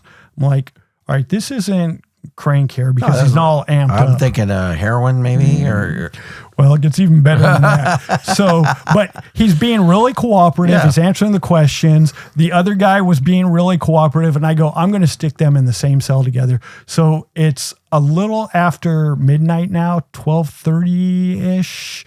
So it's very early morning on the 24th of December. All of a sudden,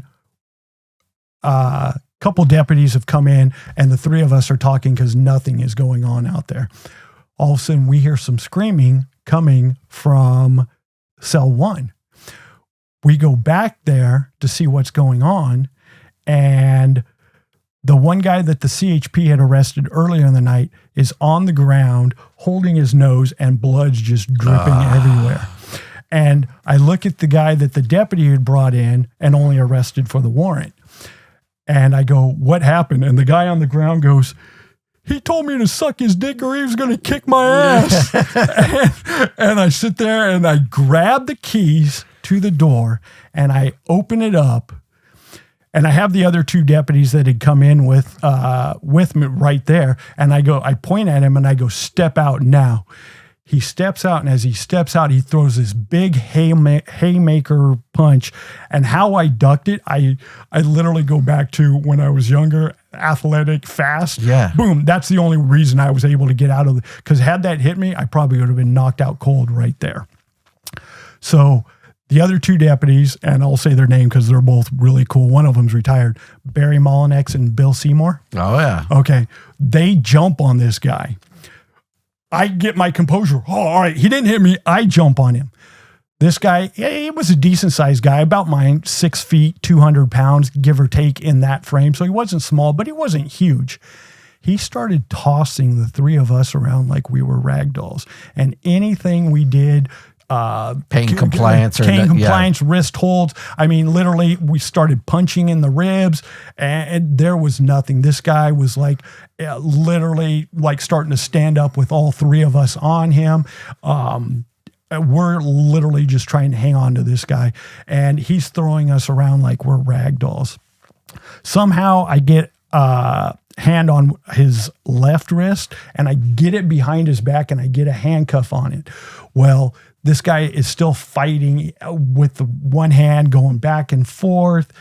Seymour gets out his baton and starts hitting this guy. And as Seymour's trying to hit him in this huge melee, he's tagging the crap out of me too. But I'm like, as much as that shit hurt, I'm like, do not let go of this guy's left arm because he's got that secured. I've got it behind his back, and worse, he's got a handcuff on now that he would start swinging around. And if that thing hits you, you're going to get hit with the fist and a handcuff. Yeah, that's not going to be. So we're fighting back and forth, and this goes on for what seemed like an eternity. Realistically, it was at least probably a 10-minute fight. Oh, wow. That is a long fight. It went on for a long time. And we were going up and down into the drunk take. I remember the door wasn't like, it was kind of shut, but it wasn't locked. Somehow it got pushed open. We went in there, the hallway. We started to go out into the front office area of the substation. I mean, this guy was like throwing the three of us around like we were, and somehow and you and Barry both are yeah, I mean, you guys are strong dudes. Yeah. Right? Yeah. And so literally, finally, somehow, and I don't even want to ask, someone cracked this dude's head open. I mean, literally, when I say crack the head, like boom, head wounds bleed, that. Oh, yeah. And blood went everywhere. Dude finally dropped from that. We got him handcuffed. We're all covered in blood from him. And all of a sudden I start going, oh crap, man. I've got all these hash marks on my arm from where Seymour had been hitting me. My left wrist was like swollen. I'm like, oh fuck, I broke my left wrist. And all of this stuff's going on. We get the sergeant in there. The sergeant's like, what the hell happened? It was so much blood and such a beat down on. She actually called detectives out to take over the investigation because she didn't want us writing the report. She was a heck of a person. And I say that with a, what was her name? Holguin. Okay. Yeah. She had a lot of history at the sheriff's department. I worked with her for the last couple of years, and the last couple of years, I mean, yeah, I know she had a lot of history at the sheriff's department and made a lot of friends and a lot of people talk. I had nothing good to say about her. Yeah. Anyway, she called detectives out, and detectives came out and took over just to make sure that, it was all clean. It was all clean, that kind of stuff. And it was funny because the CHP drunk driver arrest, he witnessed the whole thing. And in the back of my head, the whole time, I'm like, he actually could have slipped out. Oh, yeah, he could have ran out. And we would have never even known. But he stayed there and watched the whole thing. And it was hilarious because he's like, no, this dude was kicking all of their asses. And Lightfoot was he literally pointed me out specifically. He's all, Lightfoot was getting his ass kicked left and right. I mean, literally, if this dude's head doesn't get cracked open, they probably still be fighting. And I say that to this day. I'm like, I don't know if it was Barry. I didn't ask. I don't know if it was Bill that cracked this dude's head open. Had they not done that, like literally 22, 23 years later, we'd still be fighting with that guy. Yeah. But they get him to the hospital. Obviously, he needs to go get medical care. They test PCP. Oh, yeah. And it's so he has no pain compliance. And that was the thing. Literally, he did not feel anything until his head got cracked open. That's the one and only time I know for a fact that I dealt with someone on PCP. Oh yeah, and I had a couple of them, and dude, it's scary, dude. That was I literally had never seen. I thought with the way I was cranking his left arm, I was going to pop his shoulder out, break his wrist, and it was doing nothing to affect him. In 2004, you were present during your first officer-involved shooting. What do you remember most about that scene? Oh, that was a crazy incident. Barry Molnix was on that one as well. Guy up in Lindsay does a domestic violence on his wife. Deputies get on scene. I wasn't involved in the original call. Deputies get on scene. He's already fled. They take her statement, get her medical help, all of that kind of stuff. A couple hours go by. We're trying to find this guy, though. A couple hours go by. And I remember she called and said he's back at the house. How she got the information, I don't recall. Like if she was close enough that she could see or someone told her, doesn't matter. So we work out this plan. Hey, he's at the house. We're going to head over there and see if we can get him. So work out this plan. I'll go to the back of the house in case he runs out. Barry Molnix and Eddie Holt are going to go to the front door. I'm working my way around to the back, And all of a sudden I hear Eddie and Barry yelling, drop the gun. And all of a sudden, boom, one gunshot. So I come running around, which probably I should have held the perimeter on the back just because who knows what's going on. But I come running around the front and guy's laying on the porch, rifle right next to him, and he's got a hole in the chest. He's, So all of a sudden, Sergeant Oldham, who's now retired. Oh, Oldham, yeah, that was old school dude. That's old school right there. That's old school deputy. Now, it's funny because I worked with him his last, not even his last full year, probably his last 6 months or so. And that was some of the best 6 months I ever had. Because he was, towards the end of retirement, so he didn't care about crap at that point. But he's pulling Eddie off since Eddie shot. Me and Barry approach the suspect. We get up there. We take possession of the rifle. Actually, I want to say Barry took possession of the rifle.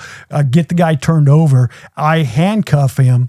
And yeah, he's got a hole right dead center chest. I mean, literally, like when you look at a target and that little X right in the center, like literally Eddie Holt hit that target, like boom, a perfect shot. And this guy's talking half Spanish, half English, so I can understand what he's saying. And he's complaining, oh, my chest hurts. And me and all my brilliance, I sit there and I go, no shit, your chest hurts. It has a bullet in it. Thank God there isn't body cams at this point. But yeah, so that was my first incident where I was on an OIS. And then obviously I had to get interviewed and that whole process. Did he live? Oh, yeah, he survived. Oh, wow. Yeah, he survived. Right. And if I recall correctly, we had a prelim hearing on the DV, and he came walking out with a .22 rifle that was loaded, and they charged him with and I'm trying to think of where you point a firearm at a peace officer. ADW. Assault with a deadly weapon. It might have been 245. I don't want to I want to say it was like the 417 that's for peace officers. Oh, okay. Yeah. But it might have been 245. But I remember they got him to plead to the 273.5 because we'll drop this charge over here. Yeah. And for the folks at home, 273.5 domestic violence, 417 brandishing. Yeah. In 2005, Deputy Kevin Eliam was killed responding Code 3. How did that loss affect the department? That one was the one of the two. That was obviously the first one. And I can still remember that morning. I was in detectives at the SO, and I was investigating a domestic violence crime. Well, that happened actually in the city of Porterville. It was in the city of Porterville. Yeah. And I was investigating a domestic violence crime where the suspect and the victim, they lived up in the Springville area, but they lived like way out in the middle of nowhere. Like you had to take like a dirt road to get to their house. It was like 2 miles out there. And the victim had fled and was staying in like a women's shelter and reported it all after the fact. And she talked about how her husband had all these firearms. There's only one way in, one way out. So what we were going to do on the morning of October 7th is, since I was primary, we were going to, me and a couple other detectives, we were going to go up in one of the Blackhawks that the SO used to contract with out of Lemoore and fly around this house, get some aerial views and try and come up with a plan to serve a search warrant at this house. I get called 6 a.m. that morning, give or take. Hey, we're canceling this op. Kevin Eliam was killed in a traffic collision last night. And I go, and Kevin was a good friend of mine. The 2005 Baker to Vegas, he drove over with us. We all stayed in the same hotel. The Friday and Saturday night in Vegas, we all hung out. There's a great picture that I still have to this day of Kevin, Barry Mollinex, Cody Dean, and myself having a few too many beers at that bar that's at the top of the Rio that's on the roof. Yeah. Have a great photo of the four of us. And literally I was like, what? And they're like, we're canceling the op. And I go, no, I don't care about that part. They're like Kevin Nealon was killed in a traffic collision. Where did that happen at in Porterville? It happened on Main Street, just north of Henderson. Another deputy, and talk about some crook that won the lottery.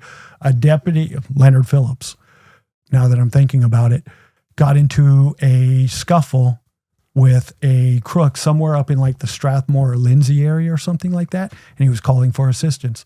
So Kevin's rolling code 3, 2-lane road, Main Street north of Henderson there. A couple cars aren't getting out of his way. So he swings into the southbound lane to pass them to head north to help out Leonard. And when he went into the southbound lanes, he lost control of the vehicle and slammed into one of those trees that's right there on the west side of the roadway. I've heard multiple speeds. I've heard somebody's told me like one time like 100 miles an hour or something like that. I've heard it was as slow as 65 miles an hour. I've heard it was as fast as 125. Yeah. He hit it at a high rate of speed, and he was wearing a seatbelt, but hitting a tree head on. Oh yeah, and probably just crunched the car and all that. Yeah. And now that I'm thinking about it, I might get a little, I remember like hearing that he actually survived the crash. Oh, wow. Okay. And they had to extract him out. You like the Jaws of Life. Jaws of Life, the fire department. And I don't know if I'm assuming with the location, it was probably Porterville fire, not Tulare County fire, but who knows. They get on scene, but by the time they got him to the hospital, he had passed away. And looking back on it, it was, and the reason the date stands out to me, 10/7, out of service.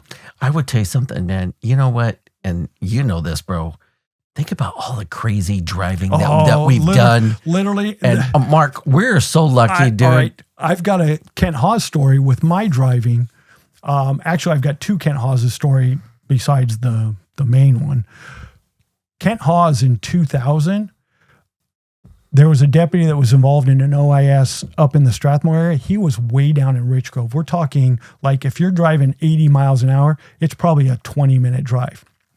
He's hauling ass to get there and goes around this corner when you're coming from Rich Grove to get back to Highway 65, lost control of his vehicle. And I've heard it flipped anywhere between 3 and 5 times. He actually got ejected. How he wasn't like killed, broke any serious bones, but he wasn't wearing his seatbelt. We used to do that all the time. All the time. So after that, they thought they were going to, Kent was actually off work for like 9-10 months. He had doctors saying that he was going to have to medically retire, but he refused to. This is the kind of person that Kent Hawes was. He refused to medically retire, got back in such good shape that he was able to, he got cleared to come back full duty. I will tell you, so the day he got killed, and this is a trip, dude, I had been working Magnet. And our office was right next to Step. So we would do stuff with those guys all the time. And Kent was a stud, man. Oh, yeah. I mean, he was, SWAT trained. Oh, yeah. Former military. Yep. Squared away, dude. The day he got killed, I'm working patrol. My boss goes, Jay, get to the hospital.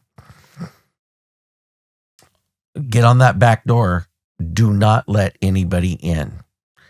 Dude, 20 deputies showed up at once. Oh, yeah. And you could tell these boys had retribution in their eyes. Oh, yeah. And as they're running up, I didn't have it in me. You know what I went?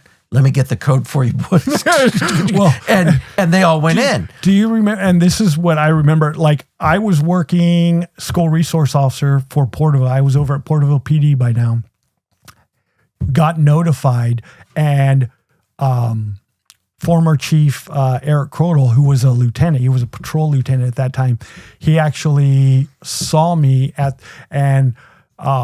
he knew Kent Hawes. He knew that I knew, and he literally just looked at me and he goes, he's at Sequoia Delta if you want to go. And I jumped in my patrol vehicle and freaking hauled ass all the way from Porterville to Sequoia Delta. And the hospital was really cool. They set up that room where everyone was able to go meet. And there must have been 50, 60 cops in there from multiple agencies. Well, in fact, the undersheriff pulls up and he goes, Jay, where do I park? And there was nowhere to park. And he goes, I need to get in there. And I said, throw me your keys. And he threw me his keys. And I wasn't supposed to leave that back door, but you know what? It's the undersheriff. Yeah. And I really liked him. It was Whaley. The Whaley. And I drove it across the street, parked it in the parking structure, came back, went in and gave him the keys. Yeah. But the hardest part for me was when his wife and kids pulled up. Dude, we're all standing out there, bro. You want to talk about not a dry eye, dude. And I mean, dude, everybody was devastated. They just had their youngest. I want to say Dominic was their youngest. And like literally he wasn't even a year old at the time. And oh man, that was devastating. But because of Kent Hawes's collision in 2000, where he almost had to medically retire, that's why I wear a seatbelt now. Oh, big time. I tell you something, dude. We used to get in pursuits. Like I got in a pursuit down to Delano, dude, driving 135 miles an hour. And you just think, what the heck were we thinking? Oh, when you're 25, 30, like literally it's balls to the wall. I'm going to drive it like it's stolen. Yeah, big time. And in the end, it's like, it's not my car that they stole. What the hell do I do? No, big time, big time. What is it like to lose someone doing the same job you're about to go out and do again tomorrow? That was eye-opening. It is eye-opening. Literally, because more than Kent's situation where he was murdered, how many times do we see across the country officers killed in traffic collisions? Yeah. In fact, for the folks at home, more cops die in traffic collisions than shootings. Oh, yeah. And because we do. And, and I think it's even gotten worse now. I think the training's better now, but what are we doing now? Now we're driving a car, typing on a MDT, right? Talking on a radio, talking on a cell phone, and trying to do all this stuff. Oh, yeah. And it's sensory overload. Oh, it's literally. And how did those deaths change your approach to officer safety? In regards to Kevin, yeah, literally when I would roll code 3, I was a heck of a lot more cautious than I used to. Time. Like before Kevin Eliam, when I would roll code 3, literally it was like a movie. Yeah. And like clearing intersections, I would slow down. But after Kevin, rolling code 3, I would almost come to a stop at intersections just to make sure if I didn't have the green light. I did. So as far as like with Kevin's, it helped. Like I think about it, Kent Hawes's collision where he rolled the vehicle and was ejected, that made me start wearing a seatbelt. Kevin's made me slow down.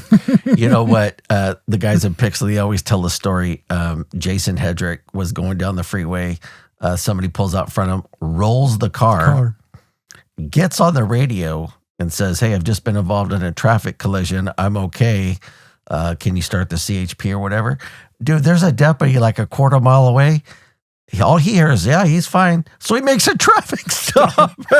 Right. And so we're like, we gave him a lot of shit. I'm like, hey, dude, your buddy just rolls a car. You don't stop a vehicle. You get your ass over there and make sure he's all right. I've got a funny one where I got shot at where it starts out something like that. You'll get a kick out of it. But anyways, that's for a little bit later.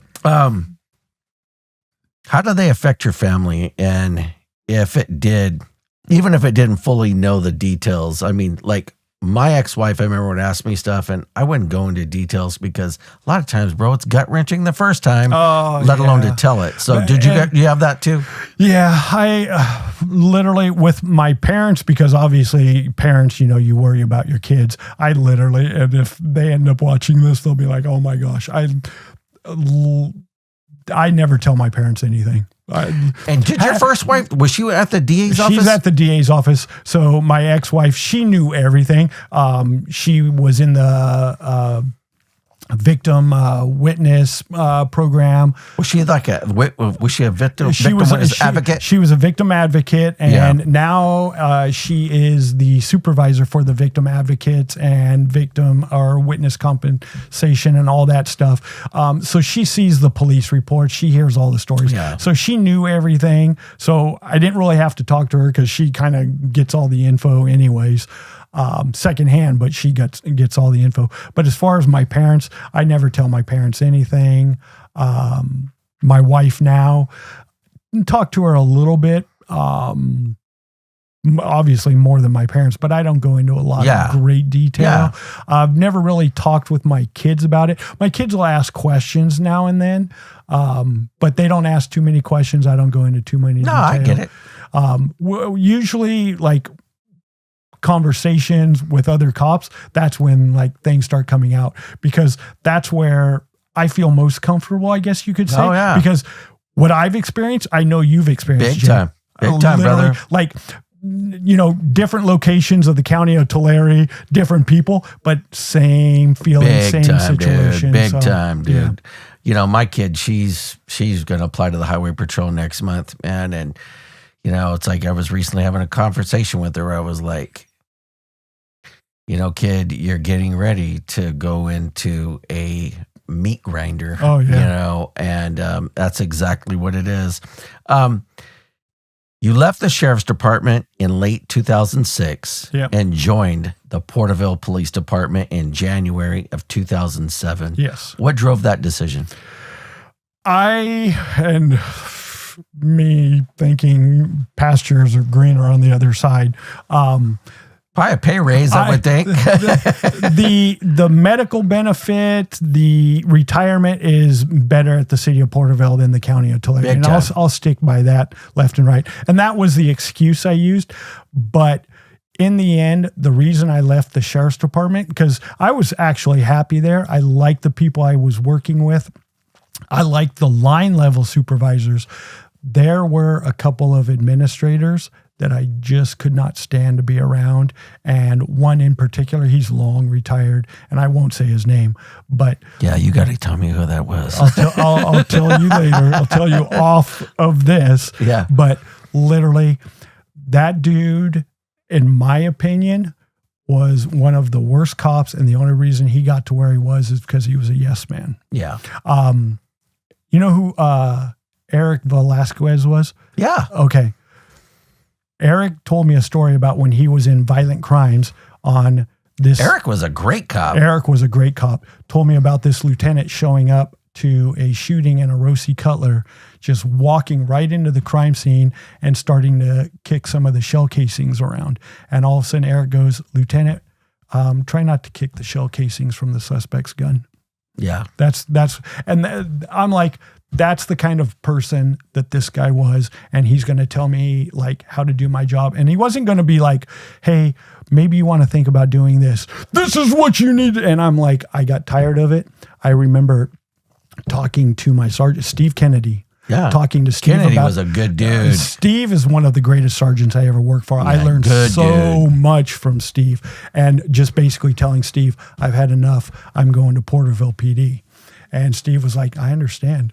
And Steve literally wanted me in my exit interview, "Hey, you need to tell them this is why." Not because, this. Yeah. And back then, I was like, there was a part of me that wanted to, but I was like, if things don't work out at Porterville, I don't want to burn my bridges over here. Yeah. So, I went with the nice and fluffy, the benefits, they're in PERS, the medical. It would be better to go over there. You were just off of field training when you started training other officers. Literally. Hey, how did that responsibility hit you? I was used to training people because I had done it at the sheriff's department, but I go over to Porterville PD as a lateral. They give me 4 weeks of FTO. Yeah. And realistically, the last week, week 3, this is classic. Weekday nights, the sergeant, I can't remember if he was off for an injury or he was off for vacation, but he was gone it was a 4-day work week, the Monday through Thursday. And I was the corporal for the team who now had to run the team. He was my FTO. Well, first night I spend it with him, but he's doing a lot of, and he's like, this is dumb. He's like, you know what you're doing. So nights 2, 3, and 4, he's like, this was my last week of FTO. And I had basically 10 years from the SO. So it wasn't like I was brand new, but he goes, take the car. If you need something, give me a call. Oh, wow. And so literally, and then he would have me come in, and Porterville PD works 6 to 6, whether it's 1800 to 06 or 06 to 18. So he would have me come in around 0400 in the morning and go, what did you have? And I would lay everything down for him on nights 2, 3, and 4 of my last week. Here's what I had. And he would be like, so how did you handle this burglary? How did you, whatever. And I would tell him. And he would fill out the paperwork. Daily observation report based on what I told him. And I remember, and this is how honest. Who was that? Todd Lentz. Oh, yeah.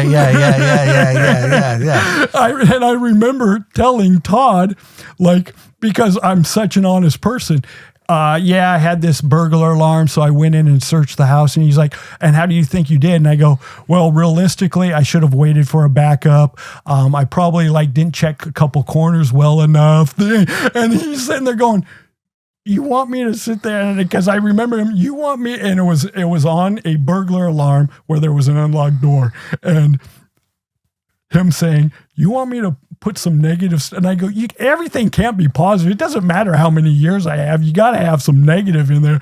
And he's like, all right, this is on you. Yeah. So I get signed off, whatever. I get signed off, and I do 1 week by myself. I come back for my second week by myself at Porterville PD, and I'm still trying to figure out collisions. That was the big thing. DUIs, I kind of had an idea because I'd watched the CHP, but I'm still trying to figure out collisions. And they stuck a trainee with me. And I remember looking at the sergeant who I had, Larry Rodriguez, and I got along with Larry pretty well, going, hey, this is only my second week by myself. I'm still trying to learn Porterville PD's way of doing things. And he's like, you'll be fine. Wow. And luckily, the trainee that I had, Carol Andrews. Yeah. So she had already gone through almost the entire program at Visalia, her first go round, but didn't pass for whatever reason. She made it to week 9 or 10 when they cut her. So then she came over to Porterville PD. So I had her for just a couple of days, maybe her first week or something. And it was hilarious because we respond to a missing juvenile.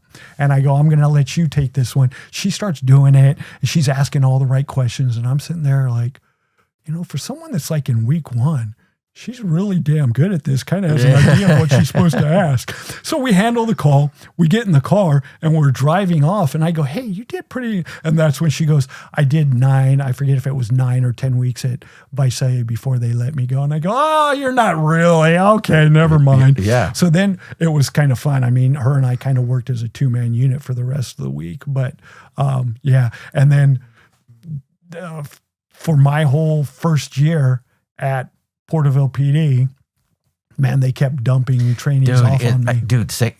At Visalia, you got to be off probation at least before you can train. And that was always what I remember talking to, don't you have to be off probation to be an FTO? Yeah. Well, you should be. And then I brought up hey, it's been 4 years since I've been to FTO school. Isn't it every 3 years you're supposed to go back to the recertification? Don't worry about it. Dude, I never even went to FTO school, dude. I trained 15 officers, and it was what was interesting is I only did it for about a year and a half, and then I got schools. You know what I mean? Because I was only in patrol for 3 years. Even when I was at school resource officer, stuck at a school, they would still give me trainees. Yeah. You know what? I think a lot with me, they were like, well, dude, you know how to talk to people. Can you just make these people feel comfortable? Because, dude, I can tell you this. Visalia PD's FTO unit back in those days was rough, dude. Yeah. We were dumping 50% of our people. And What makes a good field training officer, in your opinion? Someone that can communicate. And that was the thing. Like, not so much my FTOs at Porterville PD, because by then I had an idea of what I was supposed to do. But the FTOs at the Sheriff's Department, Nick's, with all his faults, this and that, and me, I love giving him crap about this and that, and he gives me crap all the time when we see each other. He always communicated really well on what I should be doing, what was supposed to be done.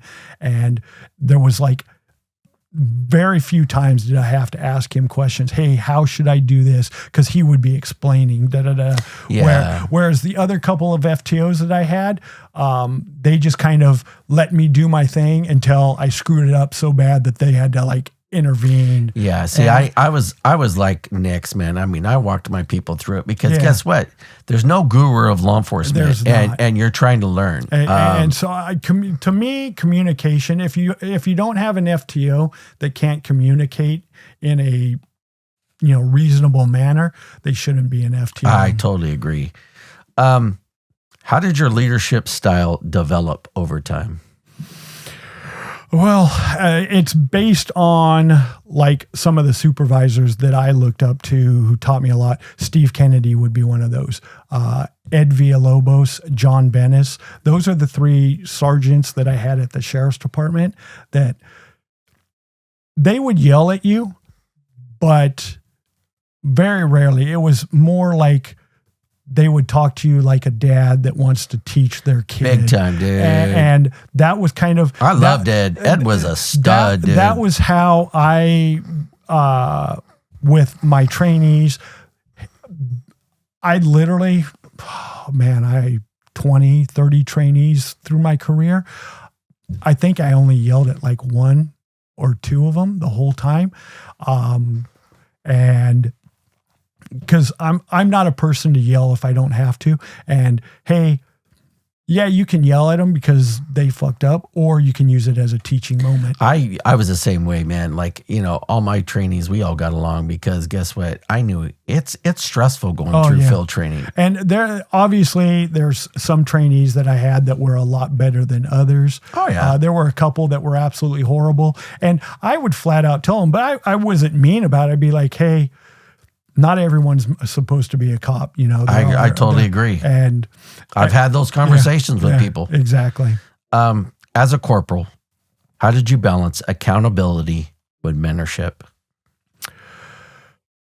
Everyone that I supervised, I would, again, it goes back to communication. I would lay out, hey, look, these are the expectations I have. And as long as you're doing your best to keep up with these expectations, then, hey, I won't have a problem with you. I'll keep guiding you. You have questions, come to me. Let's get this done. I just was kind of always trying to be kind of like, to me, John, Ed, and Steve, kind of like more of a father figure than a supervisor. Dude, that's so true, man. I mean, dude, I worked for some guys at Visalia, man, that were horrible. And then I worked with about a handful, dude, that were like true leaders. Yeah. And when you get around a true leader, you can see it. Yeah. And that was the thing, is looking back at it, I'm like, and this is horrible to say, but there's a few supervisors that I'm like, if they were calling 1199, I would have been code 7. Yeah. No, I agree. Yeah. 1199 means help, and code 7 means, I'm going to go to lunch. Yeah. In 2009, the Foster Farms officer-involved shooting, what was your role that day? Oh, that was crazy. That was my first go-round in detectives at the Porterville Police Department. And one of our detectives, and I still don't know how this happened, Chris Contreras is out doing something. And all of a sudden, he starts yelling in the radio. He came upon a person, and I don't know if he was trying to contact him or what the deal was, but he came in some contact with a pedestrian as he's in his vehicle. He gets out of his vehicle, and the guy pulls out like a 5-6 inch screwdriver and starts chasing Chris around Chris's unmarked detective vehicle in the middle of the highway on Henderson Avenue. All of a sudden, Chris finally is able, after getting enough space, gets his pistol out. The guy takes off running. Chris is now chases him, and Foster Farms, from where Chris was parked, it's a good mile and a half. So they were in a long run. Where is Foster Farms over there? It's over on Plano, south of Henderson, and towards the east side of Porterville. So he chases him into Foster Farms parking lot, and he's yelling on the radio the whole time. And I remember I was in the office and start hearing the yelling on the radio, and I don't even know what's being yelled. I couldn't hear what was being said. I can just hear Chris yelling. So all of a sudden, me and Rick Carrillo jump up, and we run out and we jump in Rick's detective vehicle, and we go hauling ass. And we're not even sure because we can't tell where Chris is, because I'm like, where is he? Where? And all of a sudden we clearly hear Foster Farms. And I remember telling Rick, Foster Farms, Foster Farms. So Rick's hauling ass over there. As we drive into the parking lot, we can see John Hall is already on scene. Chris is over in a corner, and they have their guns drawn on this guy, and he's kind of heading towards the main entrance for Foster Farms. Me and Rick drive up almost alongside of him. We're in the car, but we're maybe 10, 15 feet away from him, and clearly see the screwdriver in his hand. And yeah, it's a good 5-6 inch screwdriver. And all of a sudden the guy makes eye contact with Rick and I in the car. He looked at us and kind of did that thing like both of us. And all of a sudden he takes the screwdriver and plunges it into his neck all the way, pulls it out, and blood just starts squirting out. And all of a sudden, I hadn't even gotten out of the car yet. And I go, oh, this is going to end bad. Yeah. Well, he does it a couple more times as we're getting out of the car right then, more like towards the chest, lower neck. He plunges and blood just dripping out. And I'm like, this dude's trying to commit suicide and he's going to make us, those are the kind of thoughts that are going through. Well, he gets to the front door for the main entrance into Foster Farms plant, and he's grabbing the door, and all of a sudden it's by this time there's 6 or 7 cops there, and most of us are actually detectives because we were all at the PD, and the PD is only a couple miles away from Foster Farms, so we were able to get there really quick. As he's trying to open those doors, they're glass doors with one of those bar kind of you push. Oh, yeah. And he's trying to push or pull, I can't remember, and you can see him shaking. Well, all of a sudden it's kind of realizes all of us, if he gets in there and contacts any of those employees, who knows what's going to happen. John Hall all of a sudden starts shooting. I have a straight line right there, and I'm about ready to pull the trigger. Jeff Dowling is to my right. Jeff takes one step, and all of a sudden, he's almost in my line of sight. I dip my gun and Jeff fires, and I'm sitting there staring at the back of Jeff, and I go, I didn't shoot because of Jeff. Well, then all of a sudden this guy literally, and it was straight out of a movie. He starts slumping down, his eyes closed, and I can still see that. It was literally straight out of someone dying in a movie. Oh, yeah. And turns out that was the break room for Foster Farms. People are in this break room behind a glass door. Watching this whole thing. Jeff and John are shooting at. Luckily, all their bullets hit suspect and none went through. They all stayed. And there were 2 guys holding the door closed. Wow. Literally, had any of those bullets gone through, then they got shot. Or Jeff and John missed. Yeah, those 2 in the back, talk about shoot. Then the guy, his family ended up filing a wrongful death lawsuit, and we all got dragged into depositions, and it was filed in federal court up in Fresno. And when the judge at the federal court in Fresno read our depositions, read the whole police report, autopsy, the whole 9 yards, everything, he threw it out. Love it. The 2014 Lime Street SWAT call out where you were shot at. What do you remember most about that? This is one of the things with Brian Nix. So, like I said, Brian came over to Porterville PD as well. He went over first? Yeah, he actually, before me, he went over before me. But there was a group of us from the sheriff's department that left and went over there back in. Didn't Jake go over there at the same time? Jake, Cody Dean, Brian Clower, Brian Nix, Ron Moore, myself, Rob Meyer, and I think there was one more. But there was like in about a 3-year window, they took like 7 or 8 of us, and all of us were out of the Porterville substation as well. Love it. Yeah, so what happened, this is a great story. I'm working patrol, swing shift. I was a school resource officer at the time, but it was summer. No, it was November. What had happened is they hadn't figured out, because I was a school resource officer, the patrol shifts were full all the way until the end of the year. So they were using me as a swing shift cover. So I was working noon to midnight. And somewhere on that evening, Sheriff's Department's gang unit gets some information that a guy has parolee gangster is in possession of several weapons. House is in the city, but they get the information. So Sheriff's Department gang unit shows up. I'm working patrol. I'm on the west side of town. It's an east side address. I make a vehicle stop. Guy ran a red light right in front of me.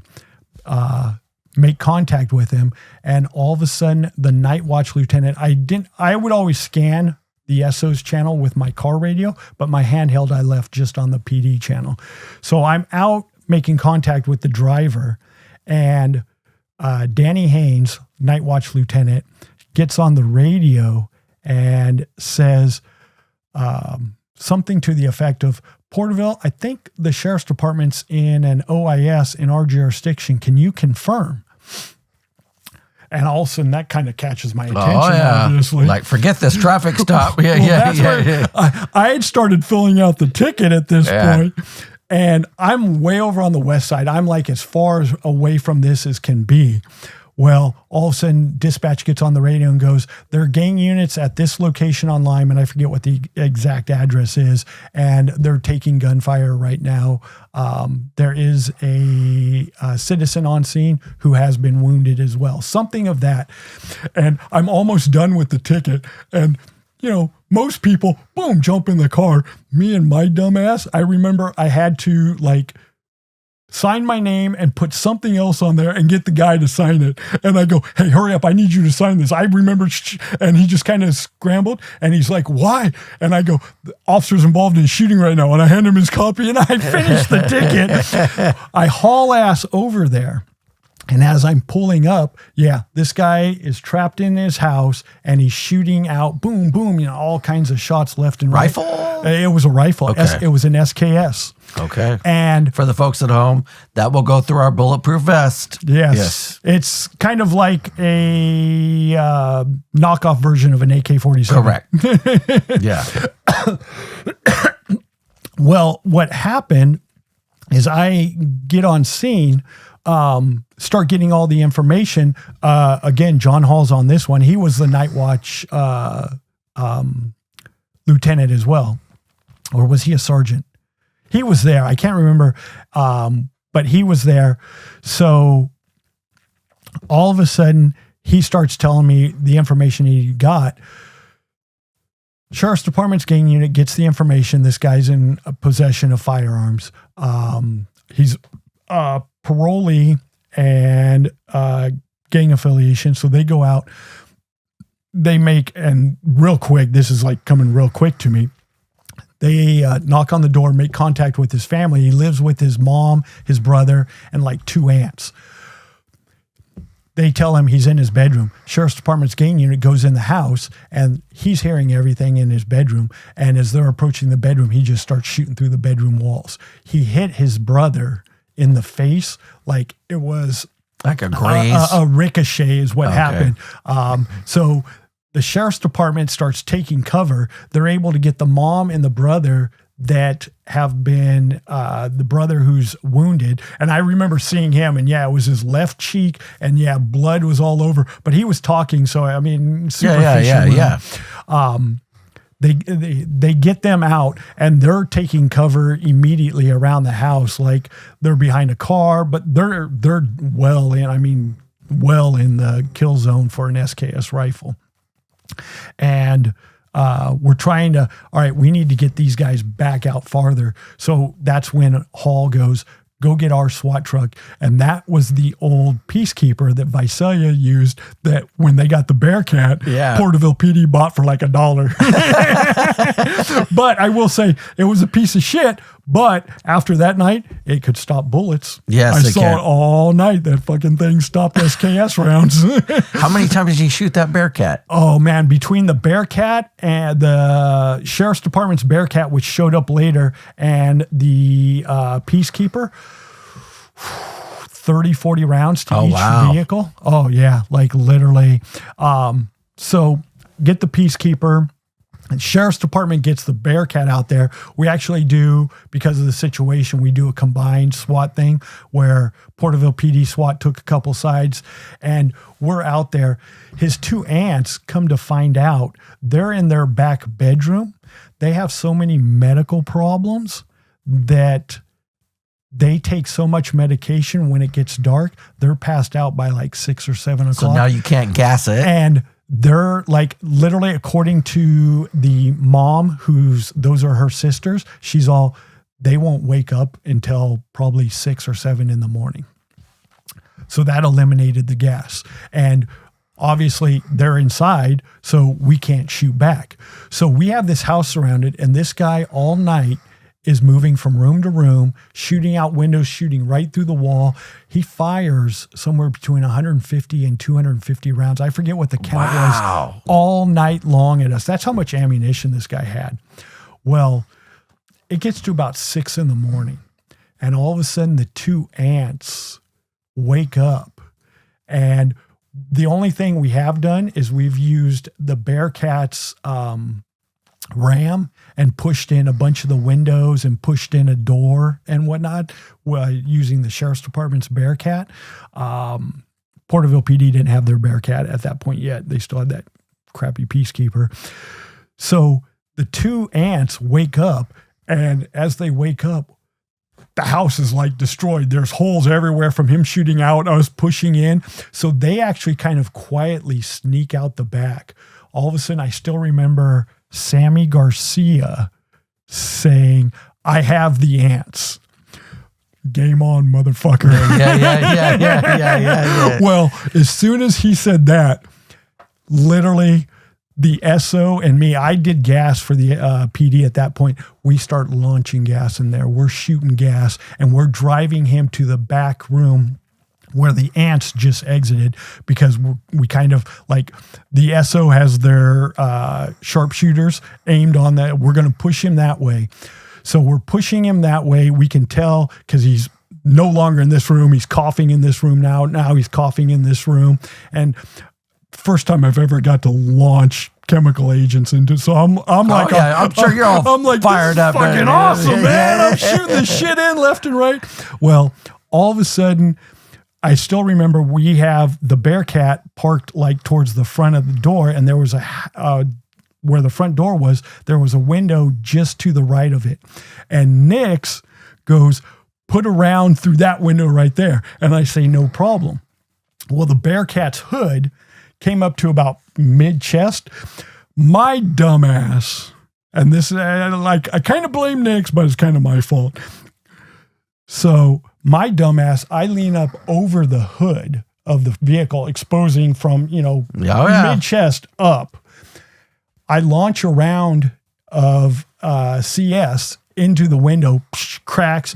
As soon as it hit the window, the fucker was right behind. He stands up, and all of a sudden I see a muzzle flash. And I hear this whiz, boom, and all of a sudden I see another muzzle flash, whiz, and the second whiz, I go, oh fuck, he's shooting at me. Yeah, I'm getting down. It took 2 rounds and 2 muzzle flashes for that to register, and it was probably real quick because it's semi-auto, boom, boom. That it was probably like that, but to me it seems like it was boom, boom, Yeah. and I didn't even hear the gunshots. I just saw the muzzle flash and heard the whiz. And all of a sudden I spin, and it's hilarious because in the after action interview, I said, my daughter was in dance at the time, and I go, I did a pirouette. and they look at me, but I spun back behind, and all of a sudden I remember Cody Dean, Mark Hatch, and Eric Martinez from Porterville PD SWAT team open up on him with the ARs. All 3 of them are just like full auto. And it sounded like I was this close, 3-4 feet away from all 3 of them. And when ARs are going off, they're loud. It sounds like an atomic bomb going off. It sounded like bang, bang, bang, bang, bang. That's how, because of all the adrenaline stuff going on. And I remember Nick's grabbing me going, are you hit? And I literally, no, man, I'm good. And then all of a sudden, homeboy starts screaming, all right, I give up. Now that we're shooting back, I give up. Well, and he comes out the front door. Yeah. As everyone's covering him, I'm like, that fucker just shot at me. And officer safety, he had his hands up. He didn't have anything in his hand. So, but I run around, tackle him to the ground, and I hooked him up. And I'm like, you motherfucker. And then I had to go sit with him at the hospital for a few hours. Did he take any rounds? He did, but it's funny because the round he took was a through and through in his arm. And when we started shooting at him, he accidentally shot himself ducking. Oh, wow. Ended up pleading to, oh man, I can't even remember. But yeah, he got sent back to state prison on 35 years or something like that. So yeah. That's a crazy story, dude. And it's funny because to this day, anytime I see Nick's, I always, hey, there's a fucker that tried to get me killed. And then he'll fire back with, I didn't tell you to fucking stand up like How do SWAT operations differ mentally from patrol calls? Oh, it's a completely different mindset. It is, big time. With patrol, you have to be aware of everything around you. But again, it goes back to be nice until it's time not to be nice. When SWAT, the shit's hit the fan, and all right, it's time to, bring your A game, and there's no fucking around here. If we have to go in, we're going to do this fast, efficient. We're not going to be nice about it. You know what I trip out on, man, is when I was in the gang unit, dude, I did 300 high-risk search warrants. Yeah. And just regular level 3 vests. Yeah. And I look back on those times, we actually got lucky, Mark. Literally. How many times have you done kicked in a door and done a search warrant where you're just in your patrol gear? Yes. And to me, that's where I'm just like, crap, you know what? Someone had a 22. Yeah, but it might have been just. Yeah, you take one to the face, and you're done. I'm like, holy. I would tell you this. We used to do that. And then what really used to piss me off is when I was like, hey, let's get SWAT. It doesn't meet the threat matrix, right? So for the folks at home, after there were so many SWAT things that they finally came up with this matrix. And if it didn't meet the matrix, you couldn't use SWAT. Certain numbers, you had to add them up. And if you were 15 and above, maybe 20 and above, definitely. And I got a funny story about that. Past, you're going way back. The administration at Porterville PD, when I first got hired there, because it was my second year at Porterville PD when I got put on their SWAT team. That administration, they hated paying overtime. SWAT, there's going to be overtime, and these guys get time and a half for, all this kind of stuff. They literally used to, that administration, would be like, we don't need to call SWAT. You've got Lightfoot and Nix and Dean here. Those are three SWAT guys, so they can lead everyone and they know what they're doing. And they used to do shit like that. And oh man, like looking back at it, I didn't think too much about it. Now I'm like, man, they were just opening themselves up for a lawsuit. Big time. And you know what? It's like we should do all this stupid stuff. And I look back on it now, but and you really think about it, we all thought, it ain't going to happen to me. Oh, yeah. Right? Oh, yeah. And, and really, if you really want to break it down to brass tacks, we got lucky, brother. Oh, yeah. And in 2017, you were involved in a shooting inside the 99-cent store. Oh, yeah. Can you walk us through that? Yeah. All right. Talking about shit going like everything going to shit really fast. So working patrol and get a call of a female going crazy inside the 99-cent store on a Saturday night. It wasn't quite 8:00 yet. She has a knife. She's destroying everything and chasing people around in this store with a knife. I get on scene. Manager comes out, contacts me, and says, yeah, she's inside the store. She has a knife. She's chased a few people around. She's destroying the whole store. We need help. And I go, all right. And I'm walking in and I'm kind of calling, I'm on scene, this and that, blah, blah. And we walk in and we start heading to the left of the store. As we take 10 steps or so, all of a sudden, female suspect comes walking out of one of the aisles and she has like a 4-inch folding pocket knife on her, and she's got the knife out. So I draw down on her and start telling her, drop the knife. And there's 20, 25 feet distance between us, give or take, something like that. And I know exactly, I told her 11 times, drop the knife. And she's like, fuck you, shoot me the whole time. And drop the knife, drop the knife, drop the knife, drop the knife. I even said a couple of the times, drop the knife or I'll shoot you.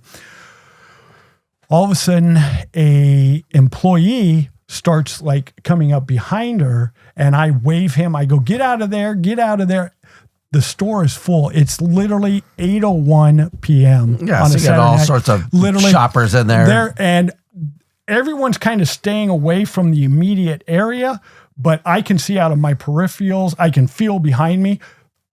I have a huge crowd here. Yeah. And I see a couple of people, obviously. Oh, yeah, with phones. with the cell phones. But I'm watching, and body cameras at Porterville PD, we'd only had them for a few months at this point. They were still fairly new, and no one had an OIS yet with the body camera.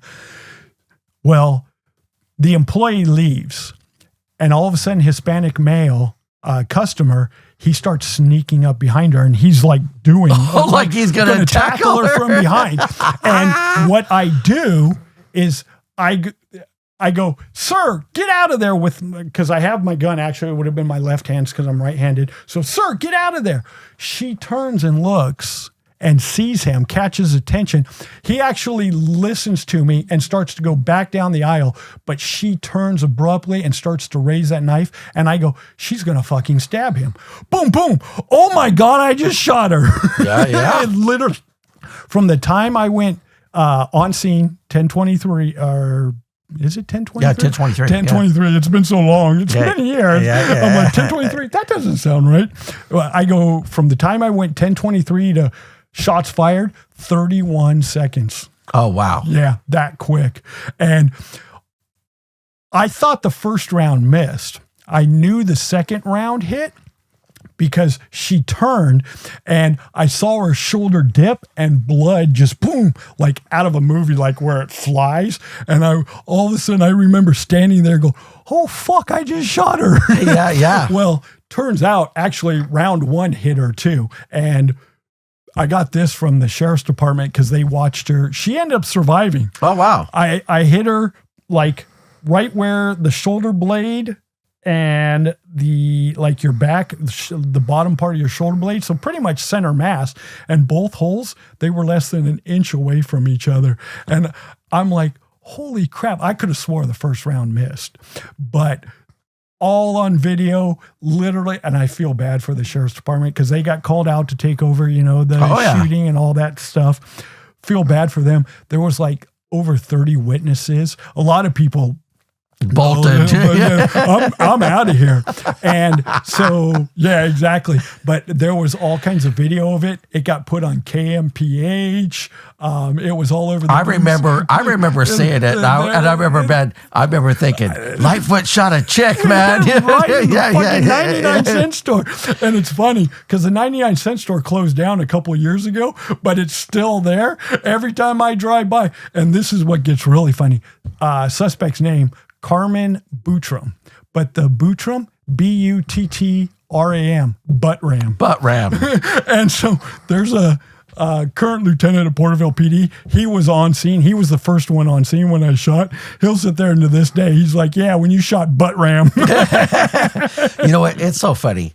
I got into my officer involved shooting on the 99 right there at Avenue 200. So anytime my wife and me are on our way to LA, when I drive by that spot, I always go like this. That's like my little thing. It's like, and it'll be that way forever. You know what I mean? Literally, I give a little smirk. And this is what's funny. Like literally got shot at, bullets just missing me over my head. I shoot a woman. Yeah, she survived, got prosecuted. And that's a whole funny story in itself. Those things don't affect me at all. I go back to those dead bodies and I think about the family. It just tears me up. It just tears you know what, bro? And there's no rhyme or reason of stuff that affects us and stuff that doesn't. You know what I mean? How did it affect you knowing that the suspect survived? Actually, I liked it. My guy survived too, so I liked it. I kind of am happy about it because I don't have to. I think that's maybe one reason why it doesn't bother me is she survived. Yeah. And so I don't have the idea that I killed someone on my conscience. Yeah. I mean, but until that, if it ever had to happen, I wouldn't know. But it didn't bother me. And I remember saying in my interview with the sheriff's department, I've never had to shoot anybody. I hope she survives. I don't want to have the idea that I killed somebody, even if it was justified, on my conscience for the rest of my life. Yeah, none of us do, man. But you know what? In those situations, deadly force is only authorized where we're protecting us or somebody else. And you know what? If I'd have been there and I thought she was going to stab one of those clerks, I'd have shot her too. Yeah. You know what I mean? How do officers live with the what ifs after a shooting? Oh man, you can that's where it's easy to say you can't do that, but yeah, you can literally what if any situation. I mean, if you want to think about it, oh man, that vehicle burglary, what if I would have done this? I might have recovered. Literally, you could do it on anything. I will tell you this, man. And, what I learned from mine is, and it helped me out even down the road, man, is when we got in critical stuff, I always said, I'll give you guys a statement tomorrow. I don't know about you, but I remembered more the next day than the day of. The thing with what happened is I remember the sheriff's department telling me that night, hey, we're going to be out here for a while. We have, and I can't remember what the number was. There was 30 some odd witnesses. So we're going to let you kind of relax. And then if you want to talk to us. So by the time they got done interviewing everyone, it was hours later. I felt comfortable enough to. Yeah. And I tell a lot of cops this, if you ever get into it, give yourself some time because dude, it's sensory overload. Oh yeah. It's emotional overload. It's adrenaline overload. And there just comes a point in time, you got to do what you got to do. That protects you. And I got to put this out there. I literally, you kind of know, me and Cody Dean are tight. Yeah. And I remember calling him afterwards. He wasn't working, calling him afterwards. Hey, this is what just happened.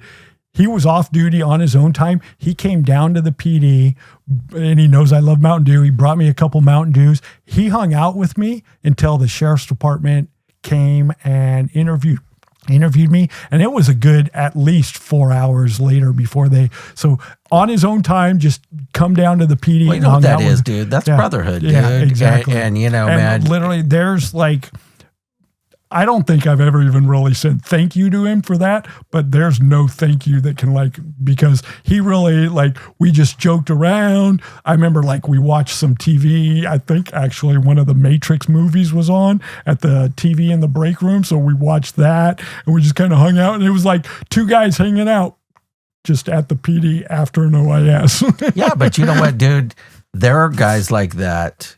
And Cody, I've always thought he's been a solid dude, but it's when you hear stuff like that, that's when somebody actually gives a shit about you, bro. Exactly. Because there's a lot of guys that wouldn't have done that. Oh, you know what I mean? They would have been like, "Hey, man, I'm glad you're all right." Hung up the phone and went back to bed. Correct. How do these incidents, did they impact your sleep, your relationships, or your even just your view of law enforcement? None of them. I have never had anything affect my sleep, thank goodness. Relationships, and see, I think the first marriage, a lot of this stuff was a strain because she had a kind of a secondhand knowledge of what was going on, but she didn't quite understand. And I mean, it was one of those things. She tried to, but in the end, just difference of opinions on stuff. Yeah. Are you guys cool now? What's funny is we get along really good now. See, man, and I wish I had that, man. But we get along I don't really have that good with my ex-wife, man. And it's because you guys got kids, and I got kids, and and I hate to see it, but unfortunately, this job just does a number on relationships, and it does a number on us. And, I know a lot of cops that are just shitty boyfriends and shitty husbands, man. You were assigned to the DOJ Target Task Force. What did that assignment involve? Oh, that was probably the most fun assignment I had. I knew I was getting close to the end of my career, and Porterville had decided to loan one of the detectives out to DOJ's Target Task Force. And for everybody at home, Target is it's like the gang task force, but it really is more of the surveillance spurts and detailed investigations. They transitioned a lot to firearms stuff. And were you guys doing wiretaps and stuff like that too? We didn't actually. That was the one thing that I was thinking we might get into, but the commander at the time from DOJ, who was in charge of it, it's we're not going to go that deep. We will help out agencies that have wiretaps, but we're not going to do that. We're looking for people that are in possession of firearms that are prohibited for one reason or another, or they're manufacturing illegal firearms, stuff like that. And that's what the Target was kind of a shortened version of Tulare Area Regional Gang enforcement team or something. Yeah, it was a gang enforcement, and then they turned it to gun enforcement. Gun enforcement. And but that was the most fun I had. It was the first time that I got to work plain clothes, because the detective divisions I had been in before, you could do the polos with the khakis or a suit, but never t-shirt, jeans, or that kind of stuff. Grow the beard out, any of that kind of stuff. And so it was the first time I got to do that. Working with Department of Justice guys. We had an FBI guy that was part-time on our team, Will Parker, really good guy. We had people from U.S. Marshals that would come and help us, CDC's team, and I'm trying to think of what they call. That's their gang squad. The guys that go and track the escapees. Yeah. Oh my God, there were so many people from different agencies part of this. I mean, obviously Visalia PD was attached to it, the Tulare County Sheriff's Department. It was just a lot of fun. And, one day we would be in Dinuba, the next day we would be down in Porterville, and then we would be over in Pixley, and then we would be in Woodlake. We were all over the county. It was just such a good time. Something different to do. Yeah.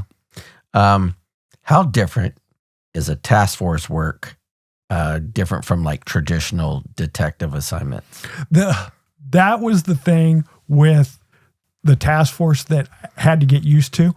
Obviously, kind of had an idea of Tulare County's standard operating procedure, Tulare County Sheriff's Department, and clearly knew Porterville PD's, but we were working off of DOJ's, and a little bit of a different beast. Exactly. So like trying to have multiple agencies working as one unison, and you need to, hey, it's a DOJ task force, so we're going to go off of DOJ rules. Hey, we get it.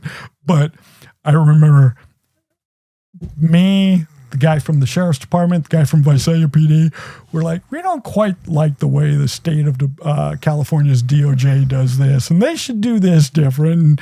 And so that was a little bit more politically correct would be the word. A lot. Yeah. There's a lot of times that me, the guy from the Sheriff's Department, the guy from Visalia PD, thought, all right, we can get a search warrant now and go in. Oh no, we still need to do more days of surveillance. And we've got to soft knock this and, stuff like that. And I get it. It's all part of the game, but I'm like, it's not quite the way that I would do it. Oh yeah. In 2010, the murder of infant Jackson Aloha. How do cases involving children affect officers differently? Oh, and things with kids before I had kids would affect me. Like I would be like, oh, that sucks. That kid's but after I had kids, and see, my kids were young at that point. My daughter was about 4. My son was about 2. And it was a shaken baby syndrome by the father, and prototypical. Mom left Jackson, who was not even a year old. I want to say he was like 8-9 months, with the dad while she went and ran errands.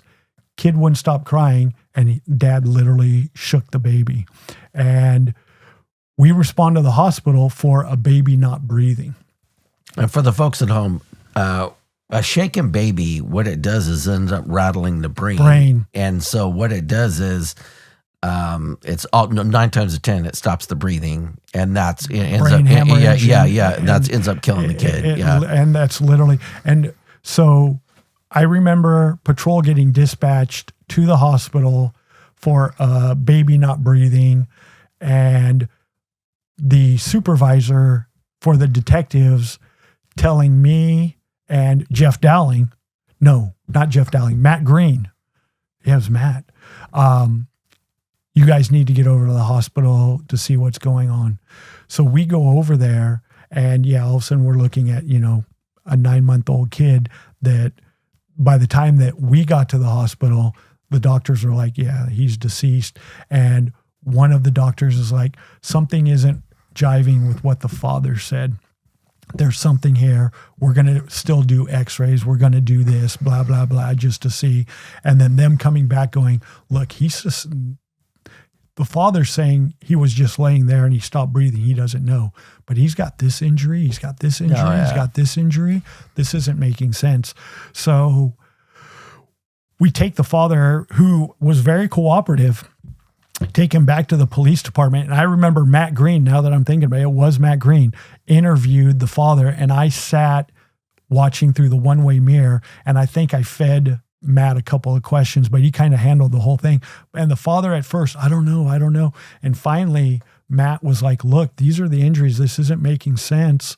And all of a sudden the father started crying and going, he wouldn't stop crying. I picked him up. Yeah, lost my temper. Exactly. The whole literally 9 yards, and the father laid everything out. But I just go back to thinking about Jackson just laying there. Oh yeah, dude, there's something about kids, bro, and that just jack you up. And the thing was, at that point, my kids obviously were a little older, but I mean, they were like 4 and 2 at the time. You can't help but literally transfer it to your own kids. That's literally, I remember, especially my son, because of how young he was. And, Jackson's a boy, Jacob is my son, and just... How could you do that to your kid? Oh, I know. You know what, bro?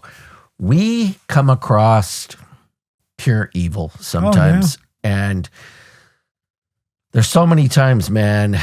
I mean, I had so many crooks tell me, why are you taking this so personal, officer?